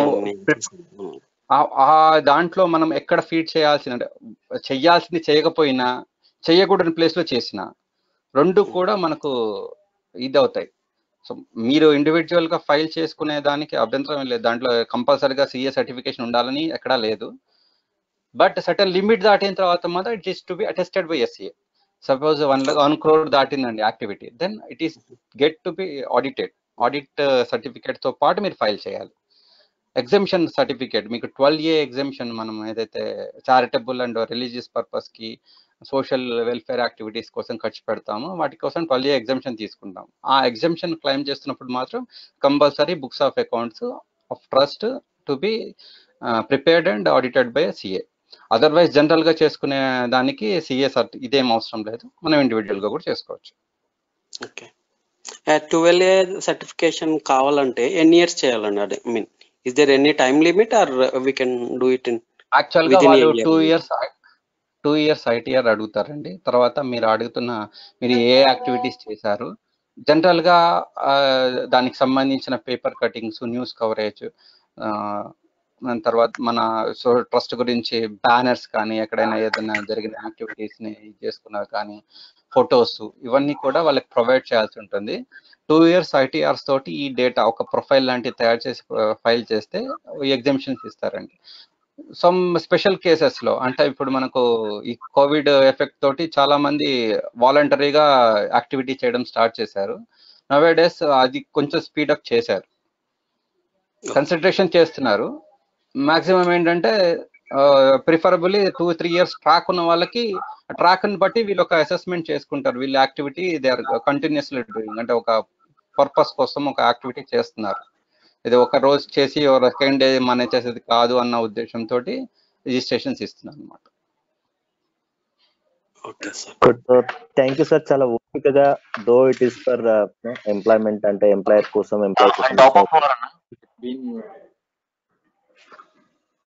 సో ఇచ్చినా కూడా చాలా ఇన్ఫర్మేషన్ ఇచ్చారు అండ్ చాలా థ్యాంక్స్. ఇంకెవరికైనా ఏమైనా క్వశ్చన్స్ ఉంటే, అడ్రస్ చేయలేనివి ఏమైనా ఉంటే ప్రాబబ్లీ ఒకసారి వెంకీకి కానీ, నాకు కానీ, లేదా హై గ్రూప్ లో కానీ మీరు పెట్టండి. Definitely will take it. Chat box లో అయినా సరే డ్రాప్ చేయండి. Will get back to you with the contact number share చేయండి మీరు. Will get back to you. అండ్ ఇంకా ఎవరికైనా సరే ఓకే నాదేదో చాలా ప్రాబ్లం ఉంది, నేను ఒకసారి CA చేయాలి, ఒకసారి ప్రిఫర్ చేయాలి అనుకుంటే ఒకసారి మన శ్రీనివాస్ మూర్తి గారిని మీరు అప్రోచ్ అవ్వండి. డెఫినెట్ గా హీ విల్ హెల్ప్ యూ. ఎందుకంటే వాళ్ళకి పెద్ద టీం ఉంది. మనకు 12A సర్టిఫికేషన్, 12A ఏంటంటే మనది ఒకటి ఇండివిజువల్ అకౌంట్ కాదు. సో వీటికి GST ఎగ్జామ్షన్స్ ఇవన్నీ కొన్ని ప్రాసెస్ ఉన్నాయి. అవి మాకు సార్ తోటి మాట్లాడినాక తెలిసాయి మాకు. సో అవన్నీ చేయాలని ఆలోచన. ఒకసారి 12A సర్టిఫికేషన్ వచ్చినాక ATG ఏమైనా ప్లాన్ చేద్దామా అని ఒక ప్రపోజల్ మాత్రమే ఉంది, ఇంకెక్కడ కన్ఫర్మ్ అవ్వలేదు. ATG కూడా ప్లాన్ చేద్దామని చెప్పేసి ఉంది. సో ఇంకొకటి ఏంటంటే గోయింగ్ ఫార్వర్డ్ మనం కూడా ఒక టెక్ రేట్ నుంచి ఒక చిన్న తప్పు ఏం జరిగిందంటే, మీరు అకౌంట్స్ అన్ని కూడా, అమౌంట్స్ అన్ని కూడా బ్యాంక్ లో ట్రాన్స్ఫర్ చేస్తున్నారు. వాటికి అన్నిటికీ రిసిప్ట్స్ ఇవ్వాలి. సో అదొకటి రీసెంట్ గా 12A సర్టిఫికేషన్ చదువుతున్నప్పుడు మేము చేసిన మా మిస్టేక్ మాకు కనపడ్డది. అట్లీస్ట్ ఇన్ పర్సన్ ఇవ్వడం అయితే కాదు నాకు తెలుసు, ఎందుకంటే మన వాళ్ళు చాలా దూరంలో ఉన్నారు. అన్ని సార్లు మనకు చేయలేము కాబట్టి అట్లీస్ట్ ఆన్లైన్ ఒక రిసిప్ట్ అనేది జనరేట్ చేయాలనే ఉద్దేశంతో ఒకటి ఉన్నాము. అది కూడా చేద్దాం. బట్ ఓవరాల్ గా చెప్పాలనుకుంది ఏంటంటే, టాక్సేషన్ లో చాలా క్లియర్ గా ఉండండి, చాలా కేర్ఫుల్ గా ఉండండి. ఈవెన్ అమౌంట్ మీరు ఎక్స్చేంజ్ చేసుకున్నా కూడా, ఎగ్జాంపుల్ మీరు ప్రైవేట్ గా చెక్ చేస్తుంటారు, లేదా మీ సేవింగ్స్ కి తీసి పెట్టుకుంటూ ఉంటారు, వైఫ్ కి ట్రాన్స్ఫర్ చేస్తూ ఉంటారు, గూగుల్ పే వచ్చినాక ప్రతి దానికి కూడా చేస్తూ ఉంటారు. సో చాలా కేర్ఫుల్ గా చేయండి. అండ్ ట్రాన్స్ఫర్ ఆ నోట్స్ లో క్లియర్ గా రాసుకోండి ఏ పర్పస్ ఏంటి అనేది. సో దట్ ఏంటంటే 4 years తర్వాత 5 years తర్వాత మనం మర్చిపోతాం, కానీ ఇన్కమ్ ట్యాక్స్ వాళ్ళకి అప్పుడు గుర్తొస్తుంది. గుర్తొచ్చినప్పుడు మనకు ప్రాబ్లం అవుతుంది. అప్పుడే గుర్తొస్తుంది, ఎందుకంటే మీరు మర్చిపోతారు కాబట్టి వాళ్ళకి గుర్తొస్తుంది. సో అప్పుడు మనం CA గారి దగ్గరికి వెళ్ళినా కూడా, బాబు ఎందుకు చేసినావు చెప్పు అంటారు. శ్రీనివాస్ గారి దగ్గరికి వెళ్ళినా కూడా ఇప్పుడు ఎందుకు చేసినావు చెప్పు అంటారు ఫస్ట్. కాబట్టి ఆ ప్రాబ్లమ్స్ లేకుండా ఉండాలంటే I have to be very careful. Process అయిపోతే క్వరీ చేయడానికి లేదు కదా సార్ ఆప్షన్. యాక్చువల్ గా ఎవ్రీ ఇయర్ ప్రాసెస్ అయిపోతుంది. 8 సంవత్సరాల వరకు అకౌంట్స్ అనేవి, రిసీట్స్, మన ఇవే ట్రాక్ అనేది పెట్టుకోవాలి సార్. 8 సంవత్సరాల తర్వాత ఎవరు క్వశ్చన్ చేసే అధికారం లేదు. ప్రెసిడెంట్ ఆఫ్ ఇండియా కూడా మిమ్మల్ని క్వశ్చన్ చేయకూడదు. బట్ 8 years లోపల ఏ అసెసింగ్ ఆఫీసర్ అయినా కూడా you can reopen your file. Assessment complete అయిపోయిందన్నా కూడా can query on different subject matter and మళ్ళీ మన ఒరిజినల్ సబ్జెక్ట్ తీసుకురావచ్చు. సపోజ్ 1 పర్సన్ ఫైల్ చేశాడు ఒక 10 లక్షల ఇన్కమ్ అని చెప్పి, అతన్ని అసెస్మెంట్ కంప్లీట్ చేసేసి ట్యాక్స్ ఎంతైతే ఫైల్ చేశాడో అంత కట్టారు. లేటర్ ఆన్ తెలిసింది ఏంటంటే ఆ పర్సన్ ఆ సంవత్సరంలో వేరే ఏదో ప్రాపర్టీ అమ్మాడు, అమ్మిన దాన్ని దీంట్లో చూపెట్టలేదని ఉంది. అసెసింగ్ ఆఫీసర్ కొత్త ఆఫీసర్ దీన్ని మళ్ళీ రీఓపెన్ చేసి 10 లక్షలు కాదు 20 లక్షలు చూపెట్టాలని చెప్పి క్వరీ చేయొచ్చు. పాత ఇన్కమ్ మీద చేయొచ్చు, కొత్త ఇన్కమ్ మీద చేయొచ్చు.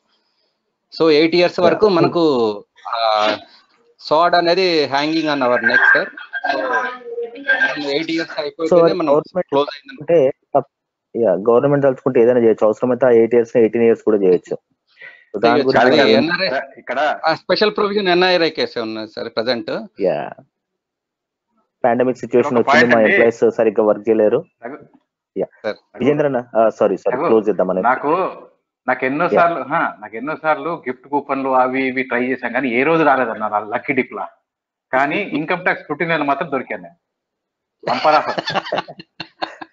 2006 రాలేదని వచ్చిందని హ్యాపీగా రెండన్న అదృష్టం ఉంటే అన్ని చోట్ల ఉండాలి కదన్నా. రైట్, అట్లాంటప్పుడు గిఫ్ట్ రాకపోవడం ఏందన్నా. ఆ స్క్రూటినీ కూడా ఎంతో మందిలో లక్కీ డిప్ లో తీస్తారట అది, ఆ స్క్రూటినీ కూడా ఇన్కమ్ ట్యాక్స్ దానికి. మరి నాకు దొరకడం ఏంది అది మరి. కృష్ణకాంత్ నా దగ్గర ఆన్సర్ లేదు, ఫస్ట్ అడగాలి. దానికి నా దగ్గర ఉన్న చిన్న ఆన్సర్ ఏంటంటే సార్, మనకు స్క్రూటినీ సెలెక్ట్ అయింది అంటే we might have done number of cash transactions or ఏదైనా రిపోర్ట్ చేయాల్సింది ఒమిట్ చేసాము. ఎంప్లాయర్ చేసిన దాన్ని చాలా చేసిన ఈ 3 cases లోనే ఇండివిజువల్ రిటర్న్స్ స్క్రూటినీ, అదర్వైజ్ రావండి. నాది అసెస్ చేసిన ఆఫీసర్ జుట్టు ఎక్కుతున్నాడు, ఎందుకు సెలెక్ట్ చేశారా ఆయన ఇది అంటున్నాడు. ఎందుకు సెలెక్ట్ అది దొరకలేదు, ఏం దొరకలేదు. అన్ని డాక్యుమెంట్స్ పోయి ఇచ్చాను, స్టేట్మెంట్ ఇచ్చాను, అన్ని ఏంటిది ఎందుకు సెలెక్ట్ చేశారో నాకైతే అర్థం కాలేదు అన్నాడు. లాస్ట్ కి ఇంకా క్లీన్ చీట్ ఇచ్చేసి వదిలేశాడు. బట్ అది ఎక్కడ దొరకలేదు లాస్ట్ కి. అంటే ప్రాబబ్లీ వాళ్ళు మనం చేస్తున్నాము సార్ విజేంద్ర అంటున్నారు. అంటే దాంట్లో చేసిన వాళ్ళకి ఏమైనా సస్పిషన్ ఉందేమో, అసెసింగ్ ఆఫీసర్ మారిపోవడం వల్ల దొరకలేదేమో. తెలియదు మరి. లేదు వాడు అదే హెడ్ ఆఫీస్ లో సెలెక్ట్ చేస్తారంట కదా అది. అట్లాగే సార్, ఇది క్యాష్ అని చెప్పి కంప్యూటర్ అసిస్టెడ్ సాఫ్ట్వేర్ సెలెక్ట్ చేస్తుంది. Some out of 1 lakh 1 lucky dip మీకు వచ్చింది. అది దాంట్లో ఏంటంటే దాన్ని సెలెక్ట్ చేసేందుకు కూడా క్రైటీరియా ఉంటుందండి. క్యాష్ డిపాజిట్స్ రిపోర్టింగ్ అని చెప్పున్న, వేరే చోట ప్రాపర్టీ జరిగింది కానీ ఇక్కడ మనకి ఎటువంటి డీటెయిల్స్ రాలేదన్న, ఇట్లాగా 4-5 పారామీటర్స్ పెట్టుకొని సెలెక్ట్ చేస్తాం సార్. ఫస్ట్ టైం అయితే కోఇన్సిడెన్స్ అనుకోవచ్చు సార్. సెకండ్ టైము రీసెంట్ గా క్యాష్ ట్రాన్సాక్షన్ 5 lakhs డిపాజిట్ చేశాను. నేను డిపాజిట్ చేశాను, మా వైఫ్ డిపాజిట్ చేశాను, ఇద్దరు 5 లక్షలు డిపాజిట్ చేశాం. నాకేమో 3 సార్లు నోటీస్ వచ్చింది సబ్మిట్ చేయాలి, మా వైఫ్ ఇంతవరకు సపోర్ట్ లేదు. మరి ఇది మరి మేడం గారిది డిఫరెంట్ అసెసింగ్ ఆఫీసర్ రేంజ్ అయి ఉండొచ్చు, మీది డిఫరెంట్ అసెసింగ్ ఆఫీసర్ రేంజ్ అయి ఉండొచ్చు. మీ ఆఫీసర్ ప్రాంప్ట్ గా రెవెన్యూ కరెక్షన్ గురించి ఆలోచిస్తున్నారు, వాళ్ళ ఆఫీసర్ ప్రాంప్ట్ గా లేడేమో. దట్ డజంట్ మీన్ మేడం కి రాదని చెప్పుకోనుకోకండి, ఆవిడకి 2 years తర్వాత వస్తుంది. ఓకే, డిమానిటేషన్ ఎఫెక్ట్ అది నాకు. అదే సార్, అదే ఎందుకంటే అసెసింగ్ ఆఫీసర్ రేంజ్ ని బట్టి నోటీసెస్ వస్తాయి సార్. నాకు తెలిసి ఏంటంటే విజయేంద్ర వాట్సాప్ కూడా ట్రాక్ చేస్తున్నారు.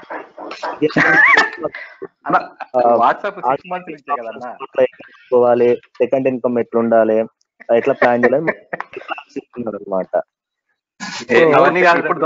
నాకు తెలిసి మన ఇన్కమ్ ట్యాక్స్ ఆఫీసర్ ఆయన విజయేందర్ అపాయింట్మెంట్ అడిగితే ఇవ్వలేనట్టున్నాడు, రాకుండా ఎట్లుంటాడో చూద్దామని చెప్పి.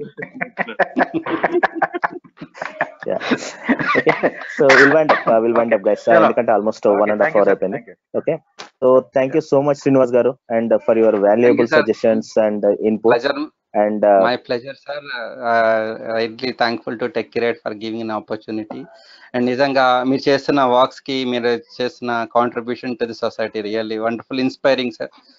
మనకి ఎంతో మంది ఎంతో అనుకుంటూ ఉంటారు, అలాగా కూర్చొని ఇంట్లో కూర్చొని అది చేద్దాం ఇచ్చేద్దాం, బట్ మీరు ప్రాక్టికల్ గా ఆన్ ఫీల్డ్ లో చేస్తున్న సపోర్ట్, సోషల్ కానీ, మెడికల్ కానీ, అండర్ ప్రివిలేజ్డ్ కానీ వెరీ ఇన్స్పైరింగ్ సార్. అండ్ నా అసోసియేషన్ కూడా టెక్కిరి అవడంతో వెరీ ప్రౌడ్. అండ్ నిజంగా నేను కూడా రీమోటివేట్ అవుతూ ఎప్పుడైనా ఇదైనప్పుడు వీళ్ళు చేస్తున్న దాంట్లో మనం పడుతున్న కష్టం ఎంత అన్న ఒక ఫీలింగ్ లో మళ్ళీ తెచ్చుకోవడానికి, సో ఫిజికల్ గా ఇన్వాల్వ్ కాకపోయినా కూడా ఈ రకంగా ఇన్వాల్వ్ అయినందుకు I'm very happy sir. Thank you. Thank you sir. Thank you అండి. Thanks Murthy. Thank you Gautam. Thanks. Thank you Srinivas garu. Thank you sir. Thank you.